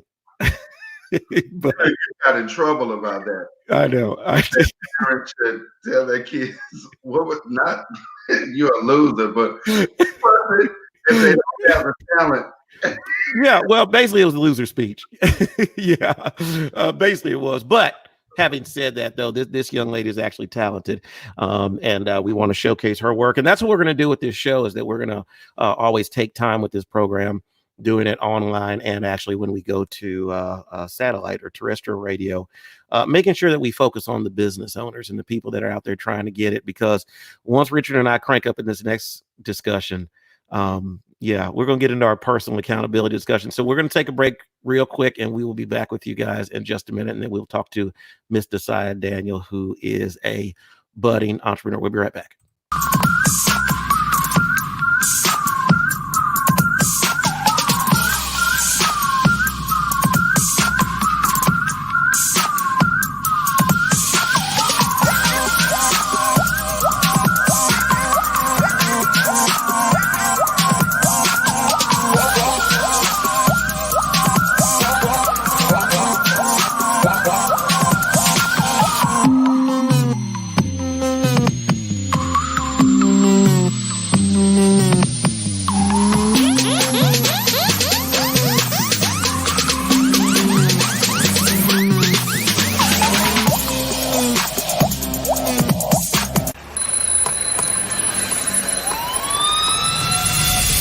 Now that you're awake, let's get this straight. It's all about you. It's no longer Democrat versus Republican. It's just people against people. That's the way I see it. It's all about life. That's the biggest problem, is that so many people are distracted by the rhetoric.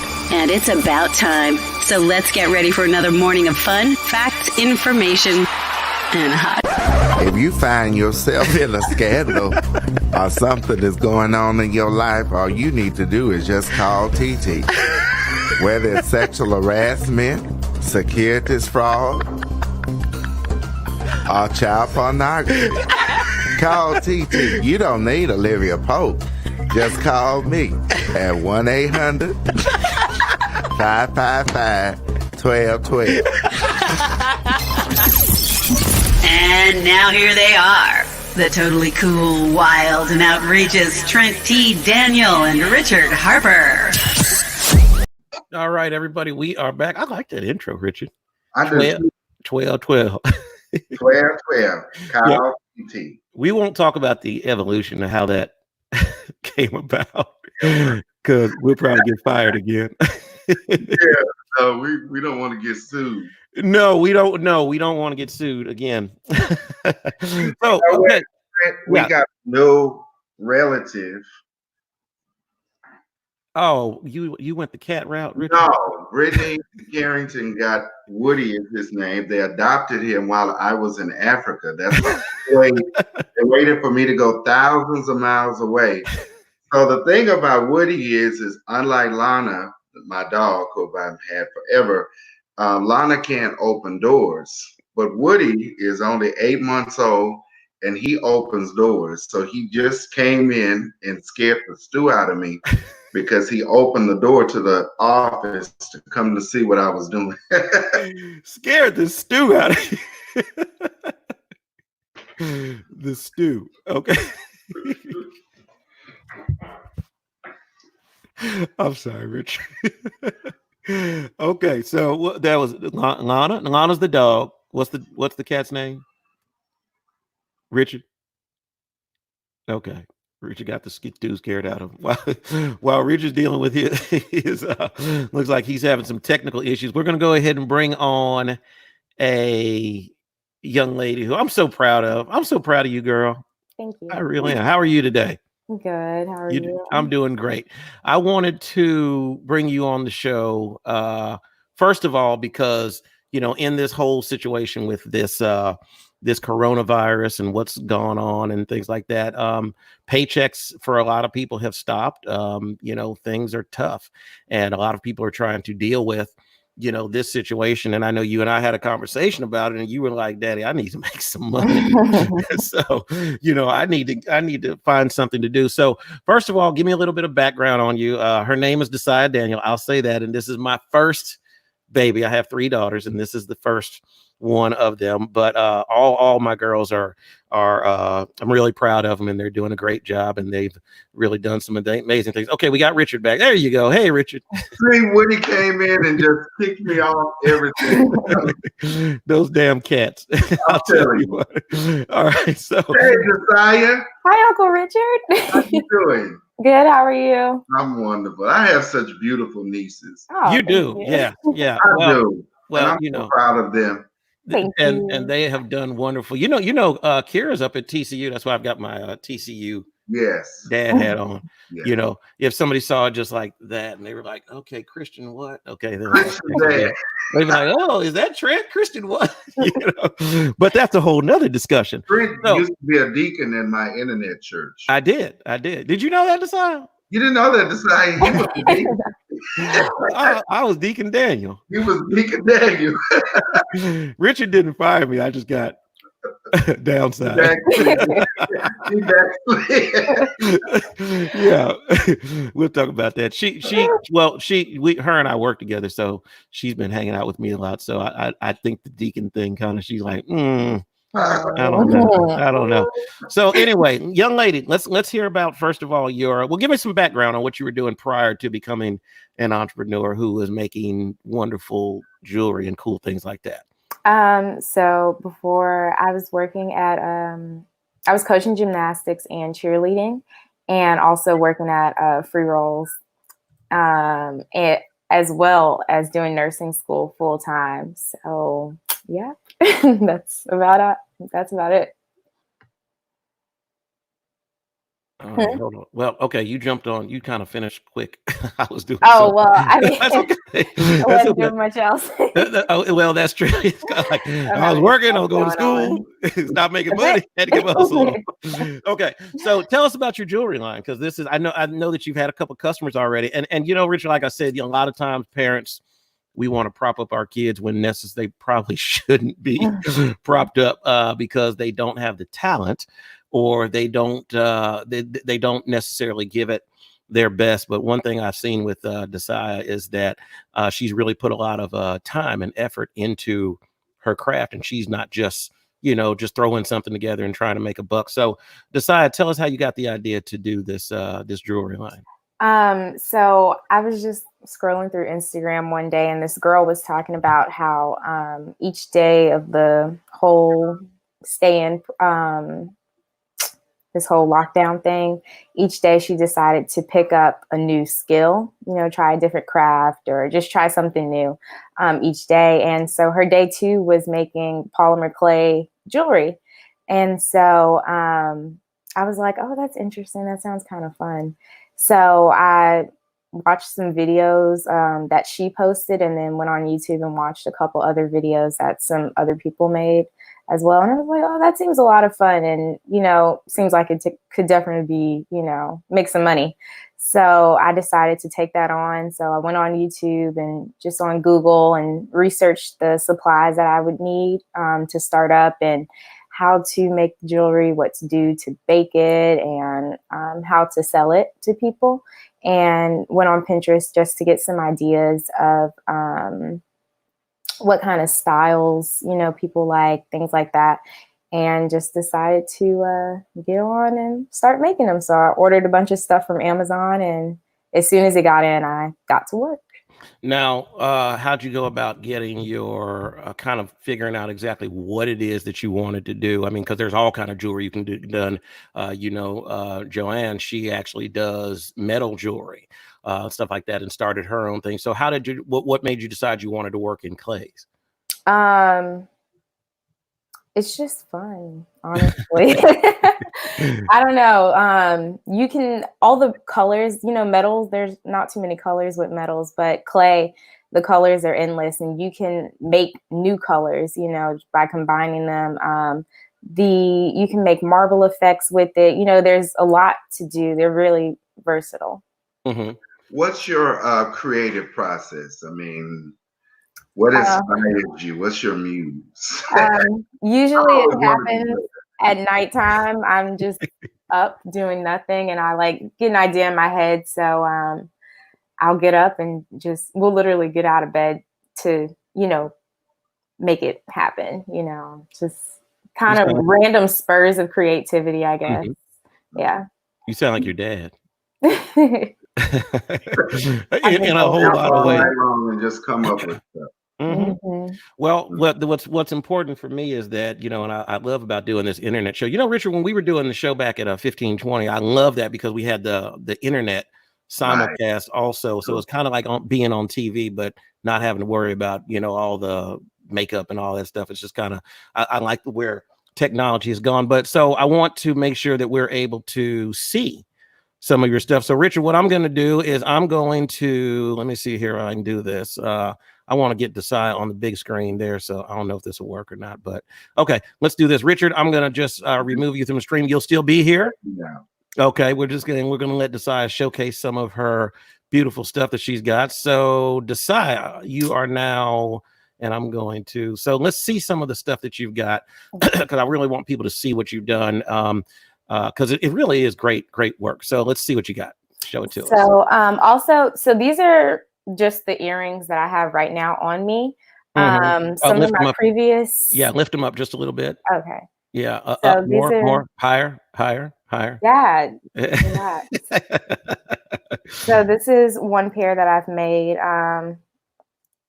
There we go. It's a little leaf, black and white, gold details. Mm-hmm. They are different colors. But and all that's done in clay, right? Different. Yeah, this is all done in clay. Okay. I don't know if you all can see the little lines in there, but those are done by hand. Okay. So these are, like I was saying, these are the only ones I have on me right now. But if you go on my Facebook, Desai Daniel, or my Instagram _Desi D, DESSIDEE, you can see some more that I've made.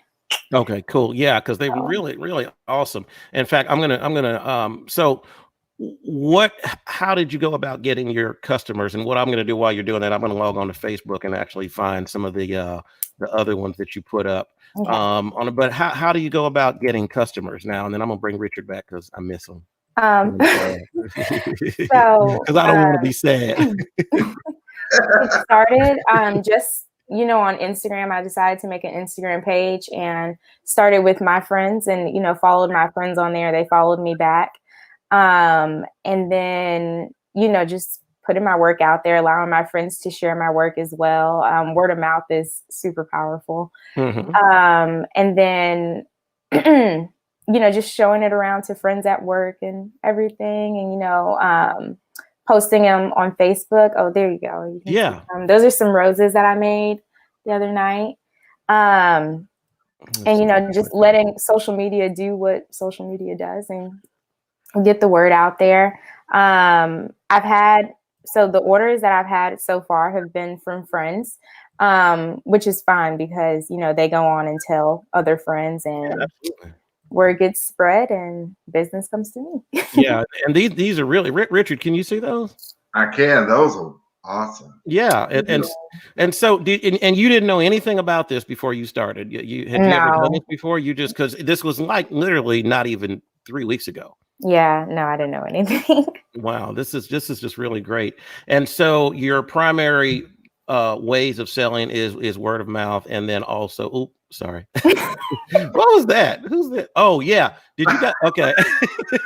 Okay, Richard. This is why parents get blocked on Facebook. Right, exactly. Okay, but this is funny though. If you guys see this video, I know this is way off topic, but this is just funny as hell. Okay, if you guys seen this video.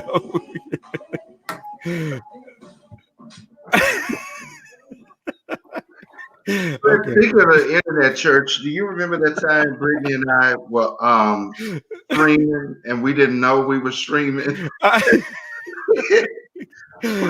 do remember that. Yeah, we were practicing. So yeah. Your dad was the only person. This was before Facebook Live, so he was the only person watching the website. And we didn't realize we were streaming, so he was like, "I was praying you didn't do anything freaky."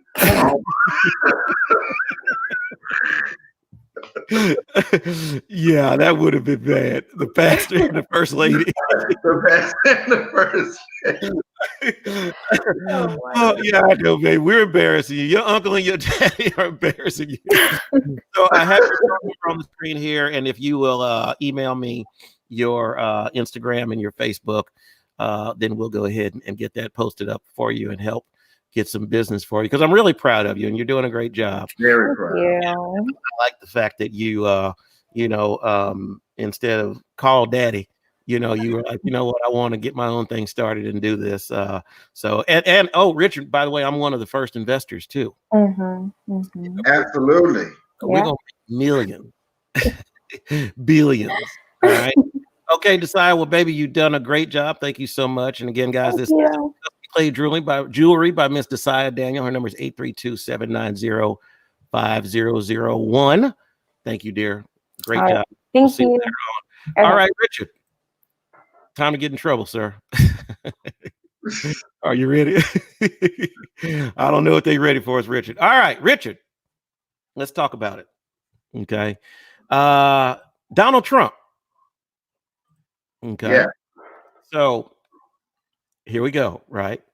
All right. So I talked about this earlier, that I've had a changing perspective since we did our previous show, political landscape. And I there was a time where I will say that I was extremely anti-Trump. And you know what? And a lot of it was based on, just the social dynamics and aspects of our president and his behavior and some of the things that he would say and do, especially in relation to race. But and there's so many things that have gone on, Richard. I cannot tell you. There's so many times I've been like, oh man, I just wish Richard and I had a show this morning. When things are done. But let's talk about this coronavirus and this whole response. And one of the things that has been this ongoing debate online, it's kind of like the country has been split into these two factions. You have the one faction, which is the let's stay locked down until everything's perfectly safe and everything is over and all is good. And that's when the government tells us it is. Then you have the faction that's like, well, I need to work. I want to get back to work. I want to get my business back open. And I've seen this almost, almost this really kind of a hatred that has built up and this animosity between people on this whole coronavirus lockdown thing. Okay.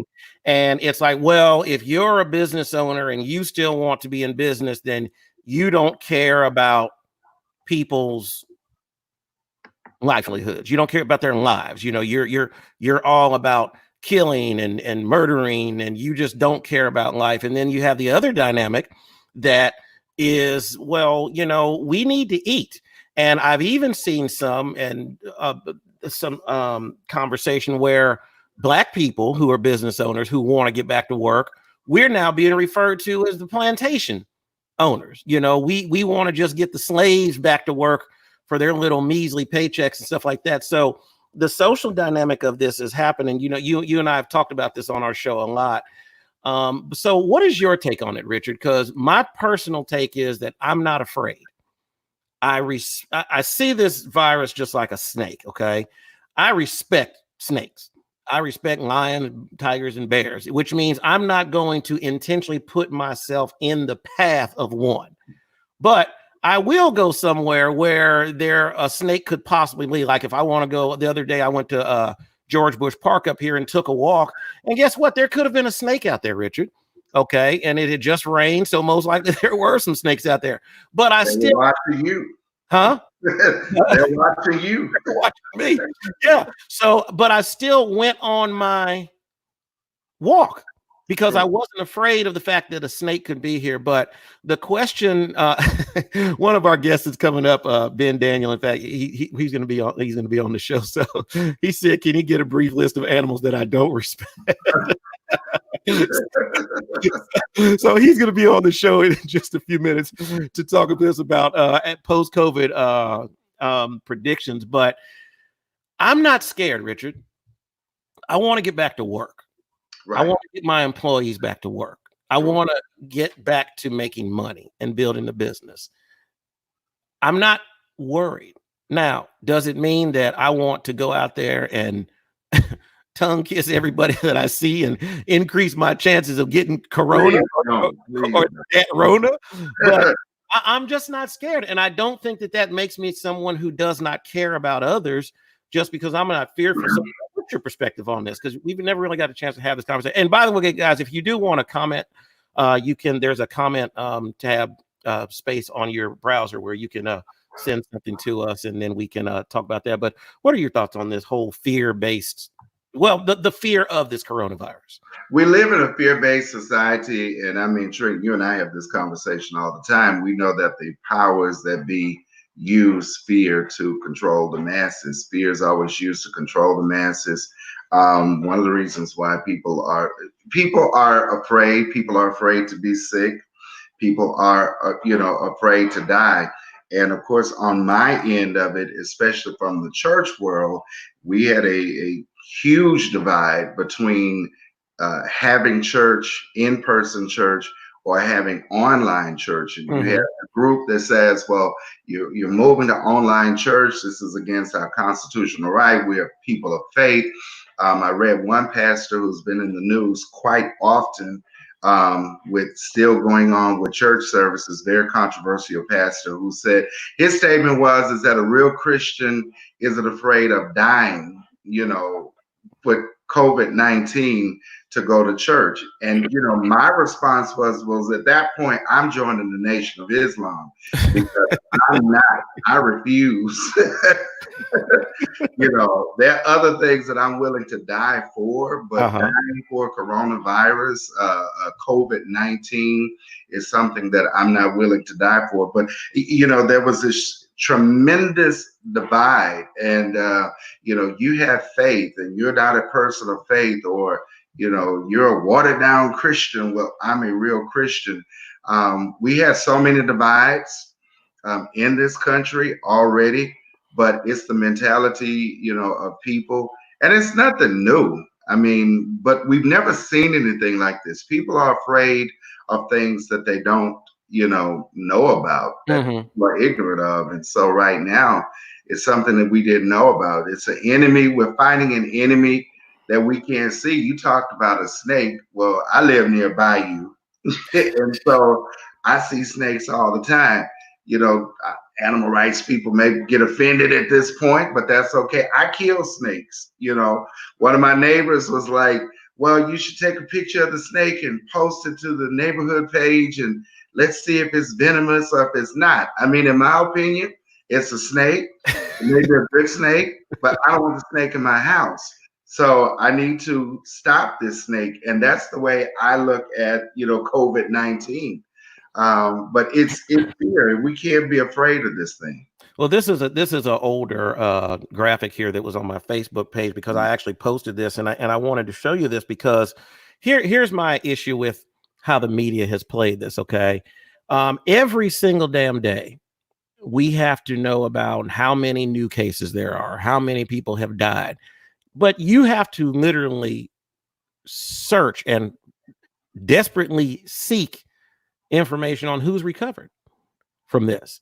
And the reason I wanted to put this up here, and this was made live publicly, so but some of the comments that I got about this, about me being, because my original post here, if you can see here, and my comment was, and of course the hair on fire media doesn't tell the full story. Italy is a fraction of size of the US. US would surpass Italy's number, because this is when the whole conversation was coming up about, well, we've surpassed Italy's numbers. Right. Okay. Well, Italy is like this compared to us. And so logically speaking, of course, our death toll is going to be higher than Italy. But the media spins this as this, every day is the what to fear, as opposed to what to focus on. Now, I do understand that this is real. I do understand people have died. I do understand that minister who had the church service and said, hey, I don't care. Well, he ended up getting the coronavirus, and he actually passed away from that, and he died from it. There are other people who have kind of thumbed their nose at this thing and either ended up losing their life or they infected other people. But I think the whole thing that has bothered me throughout all of this is how much of our liberty and freedom we've given up so easily, and then how divided the country became based on that. You have, and I said this yesterday, my wife didn't like this at all, but I was like, I am thrilled that there are Republicans in charge in Washington and in Texas right now, because I feel like actually in Texas, in Dallas, and the person who's been moving a lot of the shelter in place is a Democratic judge. Really? Yes. Who it's been, if you've been watching the news, and I feel like that particular judge has really been a champion in the state of Texas and getting a lot of things done.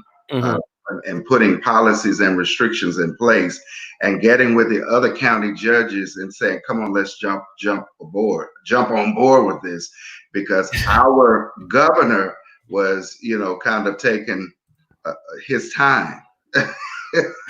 You see what's I want us to correct this.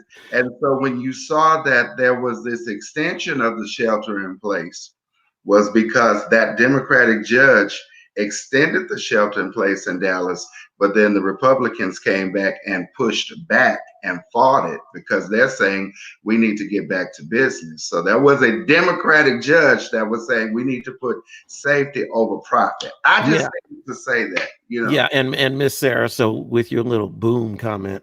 Thank you.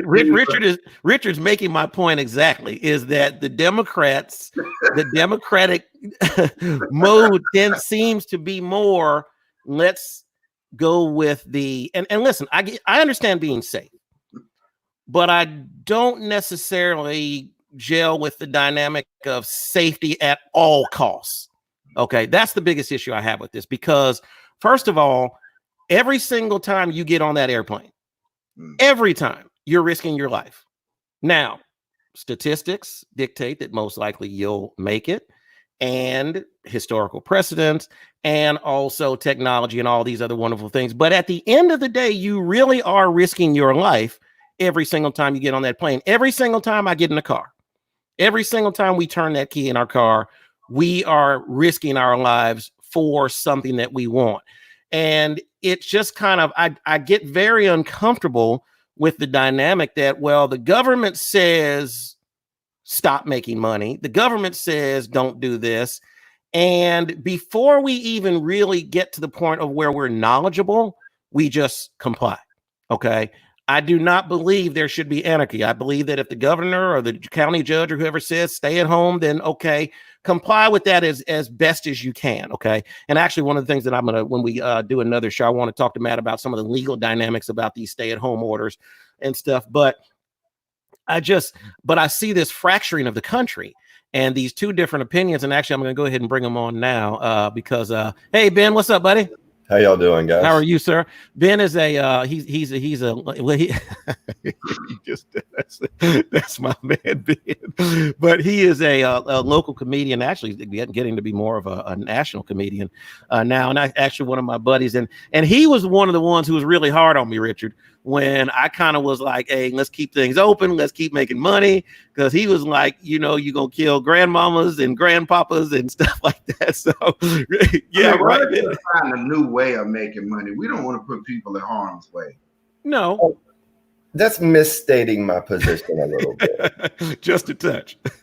I am saying if you open up, you're going to kill people. I'm also not saying you shouldn't open up. I'm just saying we need to be accepting of that fact, be sad about it for 5 minutes and move on. Like, people are going to die. It's going to be sad. And that's the reality. But people die every day. And that's been my point about this, is that more people die from cancer, from asthma attacks, from allergies, from car wrecks. All these different things happen every single day, but because the government is not, and the media is not blowing up. Guys, do you know what would happen if every single day we turned on the news, you saw how many people died today of cancer? And you saw how many things that are in our everyday lives that contribute to the likelihood that we'll get cancer. It's the food that we eat. It's the air that we breathe. It's the stuff that we drink. But if there was such a media-driven focus on the fear of death, then this coronavirus thing would look like a hangnail. And that's what my issue with this is, because here's the biggest thing. What happens the next time something springs up in China? And the media uses this as a political wedge and says, well, it's going on in China now, so let's shut down America now. It's not even here yet. Let's shut down.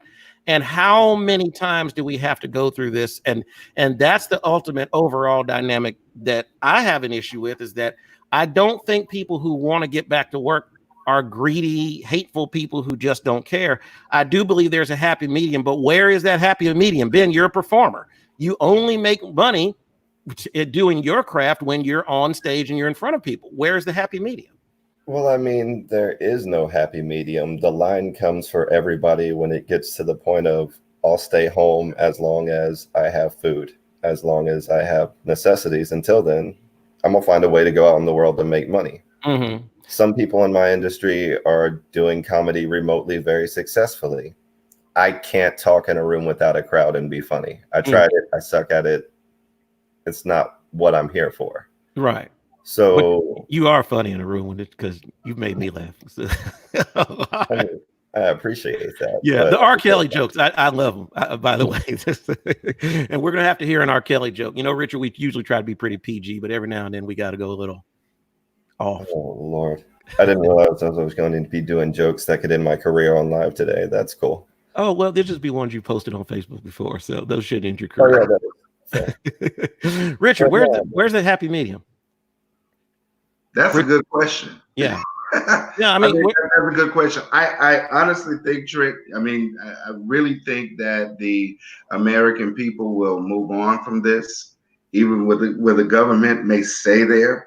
But I think people in general will move on. It's like you said, we will want to return back to work. We'll want to get back in the business. I'm laughing because, he just said that he couldn't tell jokes to an empty room, and I'm watching ministers that rock the crowd, but they're preaching in empty churches, or they're standing in the studio. Now, Trent, I, of course, learn how to preach on the radio. So to an empty room, I can work with it and still be effective. But I'm watching some of the big guys, they're bombing because they don't have the energy in the room. And it's like, okay, was this like the anointing of the Holy Spirit? Right. Or was this just all of the crowd and the glitz and the glamour? So we're seeing that. And I think people will begin to push back. Because they want to return back to work. People want to get back to things, get back to business as usual. And the virus isn't leaving. It's new. It's the same thing they went through when the flu came in for the very first time. If you go through YouTube and watch some of the survivors of the flu, people that were children at the time when the flu was the pandemic, people survive. It's a new virus that has been introduced to our society, and it's going to take people out. We will be adversely affected, but eventually we're going to have to move on. And outside of the just the fear dynamics, then there becomes the politics of this, and then it becomes well, who wins? Because one thing about politics, two things that are true: all politics is local, and somebody always wins. That's all there is to it. And this I'm a Democrat. I typically vote Democratic. I always have voted Democrat. It doesn't mean no one believes that, Trent. I know. You can't tell. People, when I say that I'm a Christian and I'm a Democrat, it's like no one believes that. And I don't get that, Richard. What have I done? Yeah. Okay. Well, I'm both. Okay. I'm not a pastor, but I was a deacon. I have that on my resume. He was a deacon. I was a good deacon too. He was a deacon in my internet church. Yeah, Ben, I was a deacon in the church before, dude. How you gonna say you was good at it? You don't find out if you were good at it till you die, man. Oh, is that how deaconism works? That's how you get rated. Like if you work in church and don't make it into heaven, you were bad at it. That's all I'm saying. Well, we'll see when that's gonna come out, whether I was a good deacon, but I am a Democrat at least, okay, and I have the voting record to show it. But having said that, I do not prescribe to what I believe has become the typical Democratic line of talking points, and I'll give you an example. I do believe that when certain Republicans say that the Democratic Party only talks to black people is when it's election time. That's just my belief. Okay. I believe that Ben, you and I talked about the opioid crisis. That only becomes an issue when it's time to vote for somebody, you see. And ultimately speaking, what has happened is there's now it's a political thing. If you want to get back to work, you're a greedy Republican. If you want to stay at home and keep people from dying, then you are a good Democrat. And I just don't get it. I do not get it. What are we so afraid of? This is not Ebola. Okay. This is not a virus that hits you and blood comes out of your eyes and the mortality rate is 20-30%. That's not what this is. This is less than a 2% mortality rate. Does it mean it's not serious? No. One car accident is serious that takes a life, but one car accident is a fraction of the time that people actually spend driving in the highway. So I just don't kind of subscribe to politics. Here's my theory on it, man. This is why this is more, everybody's reacting to this much harder than diseases that kill at higher rates or have higher mortality rates. Most people understand that if you're healthy in your 30s and 40s, you're probably not going to die for it. I mean, there are exceptions, but you're probably going to be fine. Mm-hmm. People are scared of the guilt. Nobody wants to be the one that accidentally killed grandma.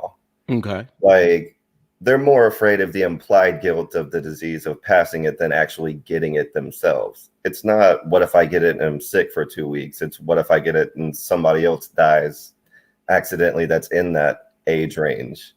And that paranoia is never really going to go away, because there's no way to tell people you're 100% not going to kill grandma if you go to work. Like, at some point, you're going to have to man up and take the risk if you would like to continue making money. And this country was built off of taking risk. I mean, and I'll put that back up there because Charles just made a very good point. Is if you listen to the end of a prescription drug commercial, it's like the side effects are worse than what it is you're trying to fix. Okay, yeah, I can get good sleep at night, but my little toe turns purple and, I start talking backwards and, I can't read anymore and I may go blind and I'll have mood swings and may want to kill my whole family, but, I'll be able to get some good sleep at night. So we always accept the risk for what it is that we want. So the question becomes, is this a media fueled fear, or is it a real reality? And I get what you're saying, Ben. It's kind of no one wants to be that guy. Okay. No one wants to be the one. I'll be the guy to say the thing that nobody wants to say right now. Okay. There is no go back to work, because even in the industries that are deemed extraordinarily non-essential, work never stopped. They just stopped talking about it, because you can tell me people are respecting quarantine all you want to, but I can also tell you there are hookers on 45 in Monroe right now. They wouldn't be standing out there if people weren't using them. Right. How is this ever going to work? People were never going to stay home to begin with. The idea was pointless at its inception. And I didn't even understand the essential, what's an essential business. I went and had my oil changed the other day. It's like, okay, that ain't essential. And forgive me, maybe I won't get them as a sponsor, but I do not know when the Popeye's chicken sandwich became part of the essential food order. Okay. That is essential. I didn't get in the whole Popeye's craze because you know me, Trent. I do the opposite of what the people do, right? Yeah, exactly. Everybody says the Popeye's chicken sandwich, then I'm become a vegan, until it's over. Here is the moment I gave up on essential versus non-essential. Okay. When Florida declared that the WWE was an essential industry and let them start holding live wrestling shows again, that's when I abandoned all hope for this country. Yeah. If fake soap opera wrestling is essential to America, I don't want to be here anymore. Well, I didn't understand why the liquor stores were essential until it well, was that's actually medically, yeah. Yeah. It was explained to me that you've got so many people out there that are hooked on alcohol that if they shut down the liquor stores, then you'd have all kind of, what is that? It's like, wow, but I got my oil changed. So, so that's essential. Well, let me ask you this question. So how much of this becomes, well, we did it because they did it? Fort Bend County did it because Harris County did it because Dallas County did. Because, it started in Dallas County, actually, Richard, when that judge put out that order. Then all of a sudden it was Harris County. And, I drive down. I live not too far off of a Cinco Ranch in 1463.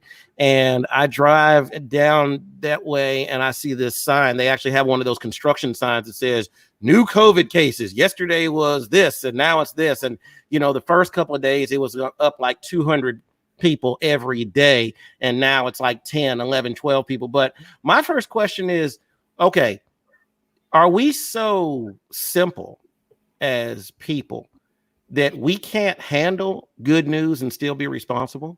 Yes. So we can't see how many recoveries there have been. 58 cases, 10 recoveries, 500 cases, 100 recoveries. Are we so simple that we can't be told that there is good news and then we just don't act responsibly? Because the Surgeon General says, well, the reason that we continue to tell the bad is because that creates enough fear in order to make people want to comply. Look, you're a smart person, Trent. Like, think of all the people you know. Think about how stupid most of them are. Realize statistically half the people in America are stupider than that.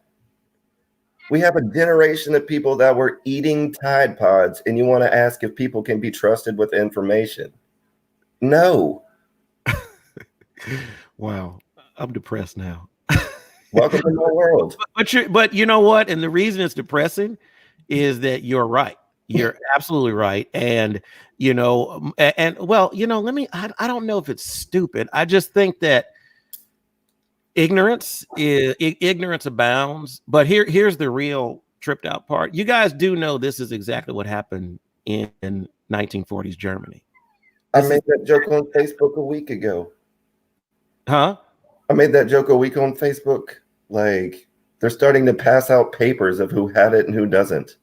Well, yeah, exactly. And how many more metaphors do you need? How can you look in your neighborhood? But this is exactly what happened in 1940s Germany. You had, okay, on that dynamic of this, because this really becomes about government control. Here's the problem I have with the Republicans. The party is so anti-government, small government. But the first ones to say the government needs to get involved and help the businesses and help the corporations. So it's like, where does the breakdown? And then the president himself says, well, I have all God authority and I can tell the states what to do. But the number one message of the GOP is letting the states function on their own, letting them make their decisions. So it's the hypocrisy on both sides, and the talking points just kind of shift and swirl. At the end of the day, everybody just gets kind of lost in that dynamic of really where did individual responsibility and thinking go? If I want to run my business, now we have a club. I certainly understood the order for the club to shut down. I got it. It makes sense. Yes, this thing will not spread as much if 100 people aren't in a room congregating or people are at church. I get that. Okay. But is the government going to be, Richard, when because we followed that order, now the businesses are suffering? All the bars and the clubs. I mean, I know tons of business owners who just really, they don't think they can recover because the PPP, the paycheck program that we talked about earlier, that's only 2.5 times your average payroll, but that doesn't include your rent expense. And my rent is half of my payroll at the club. It's half of it. I mean, the numbers of 50 and 1 and 25 and another, well, that accounts for half of it. So where does that come from? So and I think, and I don't know if I'm wrong about this. I mean, Ben, you've been an employee and an entrepreneur. Richard, you've been an entrepreneur and employee. I have too. But is it the employee mindset that kicks in and it says, well, because I have not seen a lot of entrepreneurs who are carrying the flag for let's play it safe. What I've seen is that, listen, I need to make money. I need to support my employees and go from there. But it seems like this whole thing has driven us more towards government dependency than away from it. That's just the way I see it, in my opinion. Sometimes matters. You guys are looking at me like I'm saying some real heavy shit here. It's like, no, I mean, it's in the definition of the name entrepreneur. You're always going to find gamblers who are entrepreneurs and vice versa. You cannot be an entrepreneur without being a gambler. And gambler mindset applies to all facets of life, not just losing money at poker tables, man. Like, entrepreneurs are always going to want to roll the dice. That's why you're not going to hear them say, stay home and play it safe. It's not in our nature, man. Well, that's what we do. And I think Donald Trump is spot on. And I know, Richard, I guess this is part of the people that's part of the confusion. But I think Donald Trump is right. You also started your sentence about Republicans with the word "we" and then corrected. I caught myself on that. Yeah, that's why you can't convince people you're a Democrat. Right. I really do vote typically Democrat. I do. It doesn't mean I will in the future all the time, but I do believe that Donald Trump has been spot on with this. Now, his presentation and the video that he showed yesterday. Give us an example of spot on. Okay, well, here's an example of spot on. Okay, when Donald Trump says this country was not meant to be shut down, he's spot on. That is absolutely unequivocally right. America used to be the most innovative country on this planet. America used to be the country that led the way when it came to technology, when it came to manufacturing, when it came to government. And now what I've seen, really, I'd say in the last 15 to 20 years is that we have gotten behind in everything. America used to be number one in education. And now what's happened is that, and Ben, this is spot on to the point you were making, this country has been so dumbed down. I mean, it is just like, it's really become a place where intelligence does not thrive. And it's sad to see that because I think we lose in so many other ways. Now, do I think we're still the strongest superpower? Yeah, I think we have the military strength, the might, and all that stuff. But at the end of the day, I think the people of America kill 1 billion people, man. I know, just like that, But when that becomes our talking point, when the fact that we are the mightiest, we can kill the most people, when that becomes the strength of this country, and this is the problem I have with Donald Trump, is that it's all this might. It's all this strength and this pushing the envelope. But at the end of the day, during this coronavirus situation, I think that the president has spoken about this matter in a way that is consistent with what this country is really about. Because here's the question. When do we come out? Let's just say we want to just ride this out. When does it end? When? You see, when does it stop? And when is it safe? Because we do know that if Greg Abbott lets us go back to work on April, at the end of April or on May 1st, we do know that the coronavirus is going to start to spread more. It's simple, because one person that had it on April 28th is going to be in the club, or is going to be at the bar, or is going to be in the church service with it. So when is enough enough? Eventually, that's the risk that we will all take. We take it every day. Yeah. I mean, we go to Kroger, we go to HEB, you go to Walmart. People go to these places every single day. People out at over at Herman Park in groups, they're still exercising. I mean, drive to Herman Park. So people will eventually have to take that risk. There will be people that will not return back to normal life. There will be people that will remain, at home. So that's a risk we're going to have to take, Trent. Eventually, we've got to come out of the house. We're not going to be able to shelter in place. So when does the blame the rest of the year? When does the blaming game stop? Because Sarah just put up a point here, and she is like. Let me make one point before we get off that. Yeah, exactly, Sarah. One serious point out of me, and then I'll go back to telling jokes and stuff. The one thing people aren't talking about within this whole stay-at-home order that I really think they should is that there's an entire community of people, of which I am a proud member, of people in AA and NA, whose lives literally in a real way depend on those groups of people and meeting in person. That some of the people in my community, unfortunately, have fell into the depression and committed suicide because they had to stay home, because they didn't see an end date to this. And those deaths aren't being counted in the coronavirus numbers, but they should be.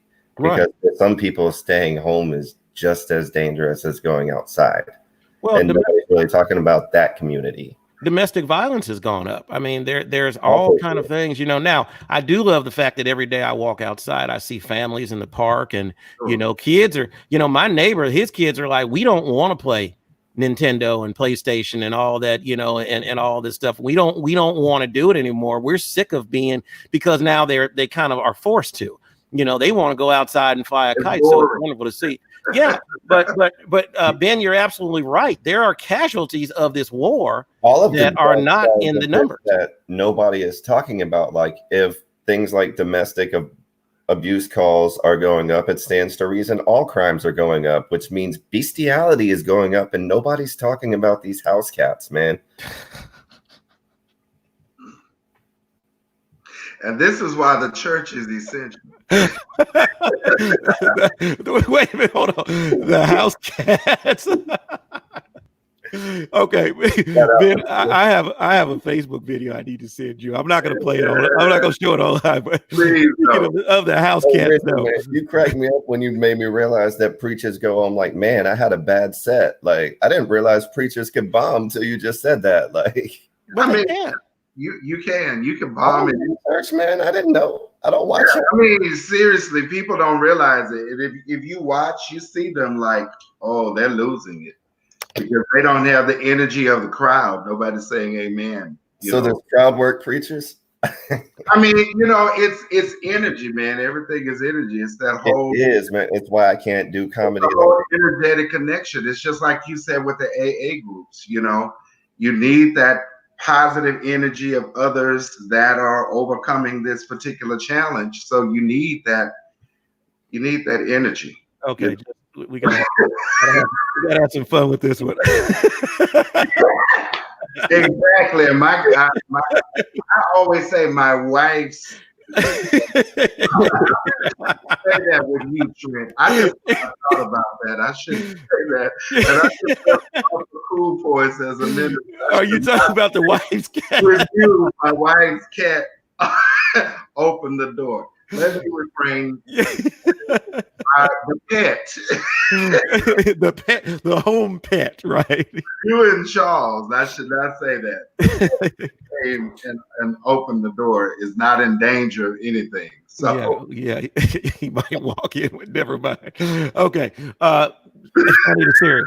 Ben, you make a very good point because I pulled up that graphic earlier to show the that's all the hype about the cases, the fatality cases. But, what about the cases that aren't being reported, which are domestic violence, which is, people who are going through recovery, you know, and they're coming off of drugs. And part of that stimulation that keeps people, you know, not going crazy is the fact that they are able to interact with people.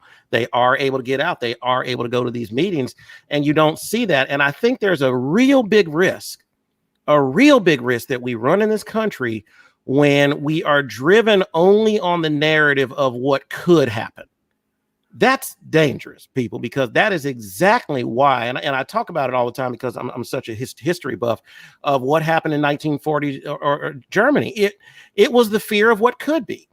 It wasn't even rational fear, and we have seen the whole damn nation shut down practically because of something with a less than a 2% mortality rate. Now, I do understand the shutdown, and just so people understand this, because a lot of people don't understand why the shutdown was. It wasn't really about avoiding the spread. What it was about was not inundating the medical infrastructure of this country. Okay. You know, you can't function if every hospital is full to capacity, if there's no ventilators. So I think that the silver lining is that we have learned that we are not prepared for a medical disaster. Now, Donald Trump said that, hey, you know, this was a hoax and all that stuff when this first started. His tune has changed on that. I think he has more information. Yes, Sarah, I do agree that Donald Trump and the administration probably ignored some of the warnings about this. But at the end of the day, you know, I cannot say that if I were the president, which I will absolutely unequivocally never be, but if I were the president of the United States and I was told about something that was going on in China, would I even be willing to consider shutting down industry and commerce in the United States based on what may come? And I think we're now at that. So what happens next time, guys? Now that we've accepted this, what happens the next time that it's the next big bug is coming, or the next, what more are we willing to give up? And that's, and how much more fear we're willing to cater to.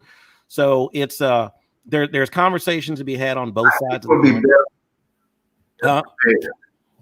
I think we'll be better prepared. I definitely will be better. Yeah, we should be, you know. But from the Democratic side, President Obama did say this like 5 years ago. You know, he did specifically say that this could happen. We need to start putting things in place now. But guess what? It never happened. So I can't blame the people who came after the President Obama. I can only look at, well, what happened when you were in office? So both sides of the coin. I'm still a Democrat and a former deacon of the church. Ben, it's been great talking to you, man. So tell us what you're going to be doing when you get back, when things get back up and running. I know you have some shows coming up.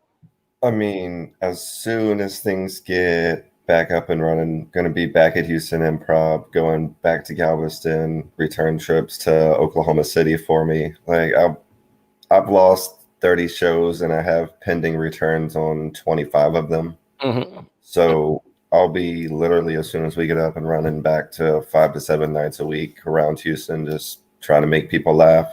It's all we can do right now. Well, I'll tell you what, guys, and this is not just because he's a friend of mine, but Ben, I see that, you know, international comic star in Ben. I really do. I remember when he first told me he was going into comedy, I was like, ugh, because all I remember was like his jokes at the poker table. But then as I started to listen to more of his work and just, you know, hear some of the stuff that he's done, he really is good and very, very intelligent too. Now, the R. Kelly jokes are kind of my favorites. So do you have an R. Kelly joke for us? A parting R. Kelly joke for us, Ben? Yeah, I'll do this one because it's the okay. Is this sort of clean? Yeah, it's in front of a minister. I can do. Okay. I'm a different type of minister. It's okay. You know, friend is my best friend. So yeah, like literally my best friend. So okay, Ben. My favorite R. Kelly joke, and the one I based my whole R. Kelly set around, is just where I say that R. Kelly could have been a Hall of Famer if he hadn't spent his whole career stuck in the minors.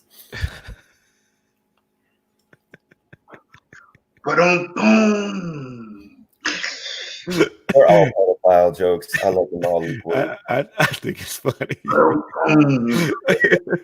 Ben, look forward to seeing you back once everything is good. And I do appreciate that insight on the people that are in recovery and stuff like that, is how this has affected them. So thank you for coming on the show, buddy. We'll be again on, what's today, Tuesday, Thursday. We'll have another show. So we look forward to all you guys tuning in, because we got some more stuff to talk about. Thanks a lot, Ben. Thank you. All right. Thank you so much.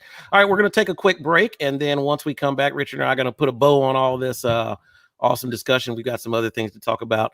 So pretty good show so far, Richard. You know what? I was like, man, are we going to be able to, dust off the, knock the dust off pretty quick and be able to do this? But I think we've been, plus this new technology stuff that we're using. This is really cool. Right. I'm going to a break. I'm sorry. Okay, guys, we'll be back in 2 minutes.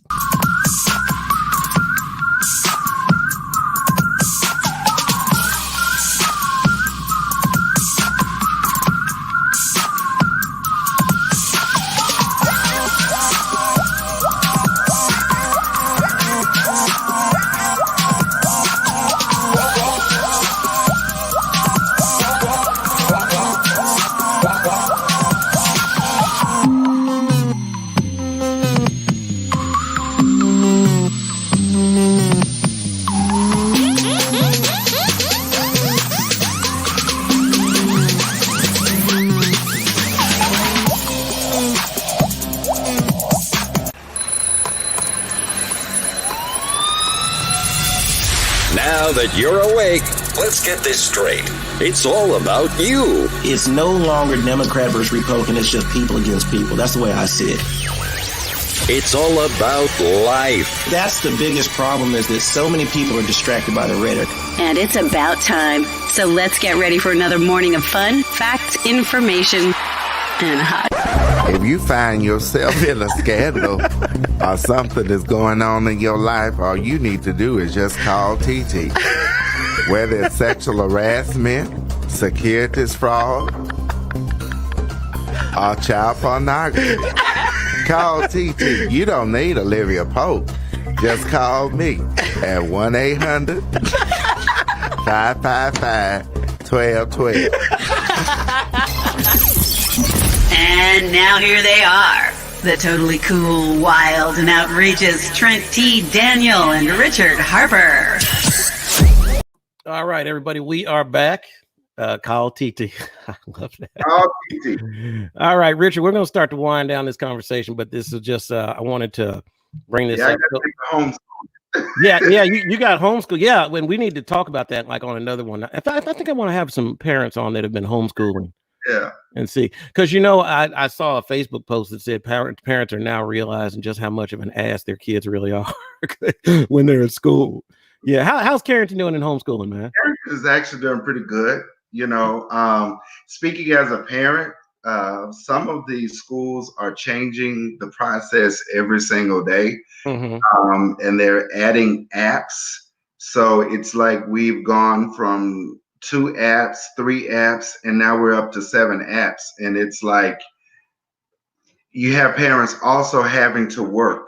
So at the same time, and you've got a child, not a teenager, but you have a small child, and you're having to keep them in front of a device all day long. And, it's app after app. And the conversation is that many of the school districts have actually exempted the students from this final grading period. So the grading periods, the final grade will come from the previous grading periods that they've completed. Okay. So the question is why continue to add these apps and, books and discussions when you know that parents are still having to work from home? Well, yeah. And because do the kids have to do certain, like be in class certain time of day, or is it just kind of like whenever you set the schedule? I don't know for every school district. I know, or from our school, I know the teachers are tracking the progress. They're seeing what the students are, what they're doing, how many books they've read, how many problems they've solved, and things like that.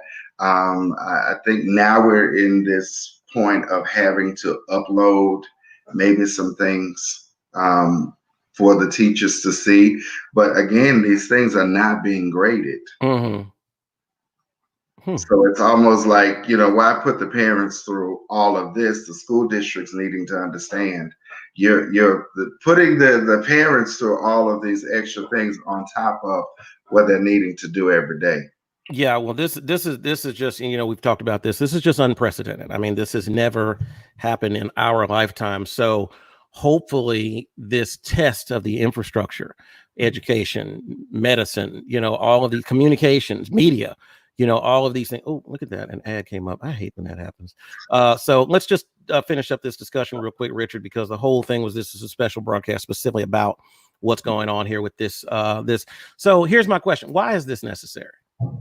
Okay, this is the problem I have with this. Why is this necessary? You've got CNN, which is questionable media in its own, but photos show bodies piled up and stored in vacant rooms at Detroit hospitals. And you just got this, it's like, you just get this constant feed of this kind of stuff. And that doesn't, oh, I didn't know that Jake Tapper was going to be talking in there. But anyway, so it's just this is the norm. And you cannot go. In fact, let's see. This is CNN's website. So let's just see. Can we go anywhere on here and see the recoveries? So a simple move helping doctors save lives. Doctor takes us inside hospital with overflowing patient. Woman with COVID-19 delivers baby in medically induced coma. Bodies piled up. I can't shake off my fever. For bishop who ignored social distancing guidelines dies of COVID. Not one thing on here about the recoveries. And this is what's wrong with America right now. This is because people have learned to listen and to process in sound bites. And when that's what you do, and that's how you process information, this is exactly what you become fed. It's kind of like, if they'll drink water and they don't care whether it's dirty or not, just give them dirty water because it's cheap for them to drink dirty water, and with all of the things that are going on and this, and then you see the one about the unchained presidential tantrum. And so it's all, now let's just because, again, I don't want to lose my Democrat card here, but let's just go to foxnews.com. Okay. And let's see what Fox's version of the story is. Okay, lab with red flags, State Department, leaked cables, boost theories of origin bat-borne virus. Okay, so now the right-wing media is all about, where the blame goes on. The blame is as far as China is concerned. Okay, CNN ignores Biden's sexual assault allegation. Trump meets with recovered corona patient. FDA clears game.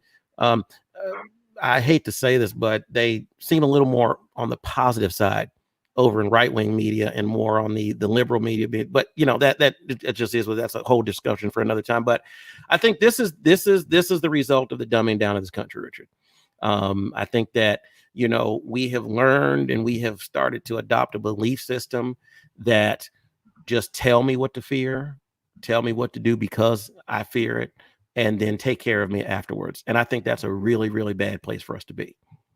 It is. And part of this is, like you're saying, it's so that people understand the severity of COVID-19, wanting to keep people stay at home, social distancing and things like this. So we constantly have to be bombarded with, this is the risk, or this is where you're going to end up, if you don't take this seriously. And it's unfortunate that we would have to be that way.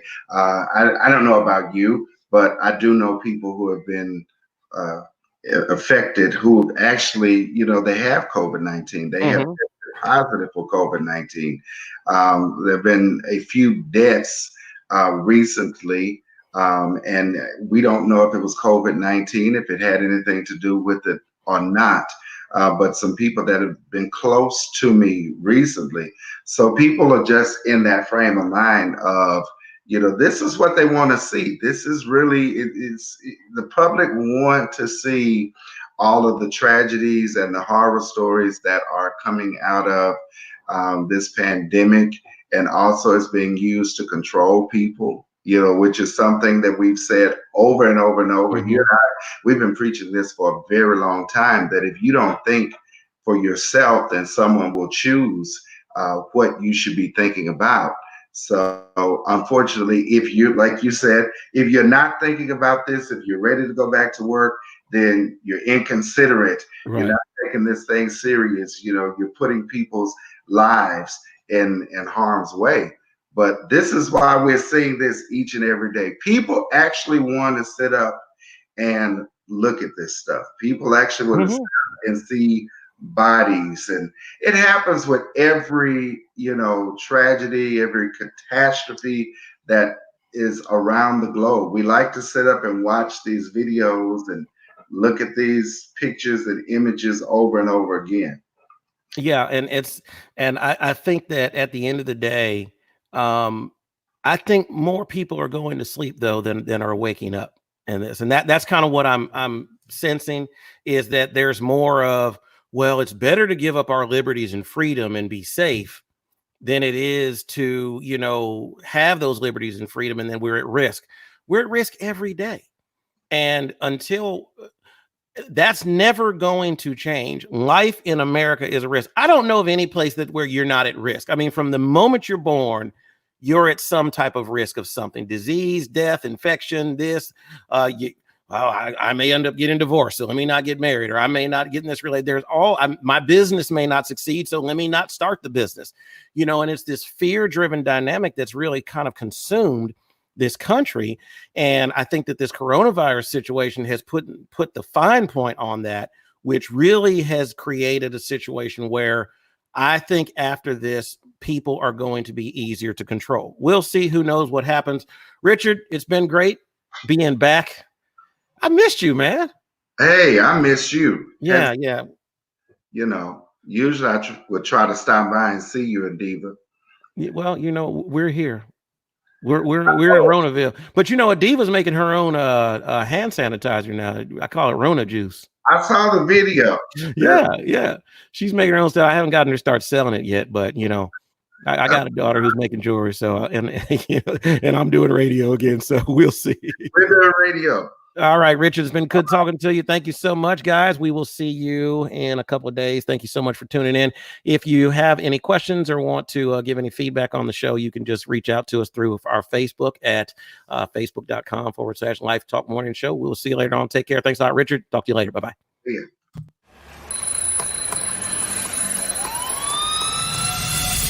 Now that you're awake, let's get this straight. It's all about you. It's no longer Democrat versus Republican. It's just people against people. That's the way I see it. It's all about life. That's the biggest problem, is that so many people are distracted by the rhetoric. And it's about time. So let's get ready for another morning of fun, facts, information, and hot conversation. If you find yourself in a scandal or something is going on in your life, all you need to do is just call TT. Whether it's sexual harassment, securities fraud, or child pornography, call TT. You don't need Olivia Pope. Just call me at 1-800-555-1212. And now here they are, the totally cool, wild, and outrageous Trent T. Daniel and Richard Harper.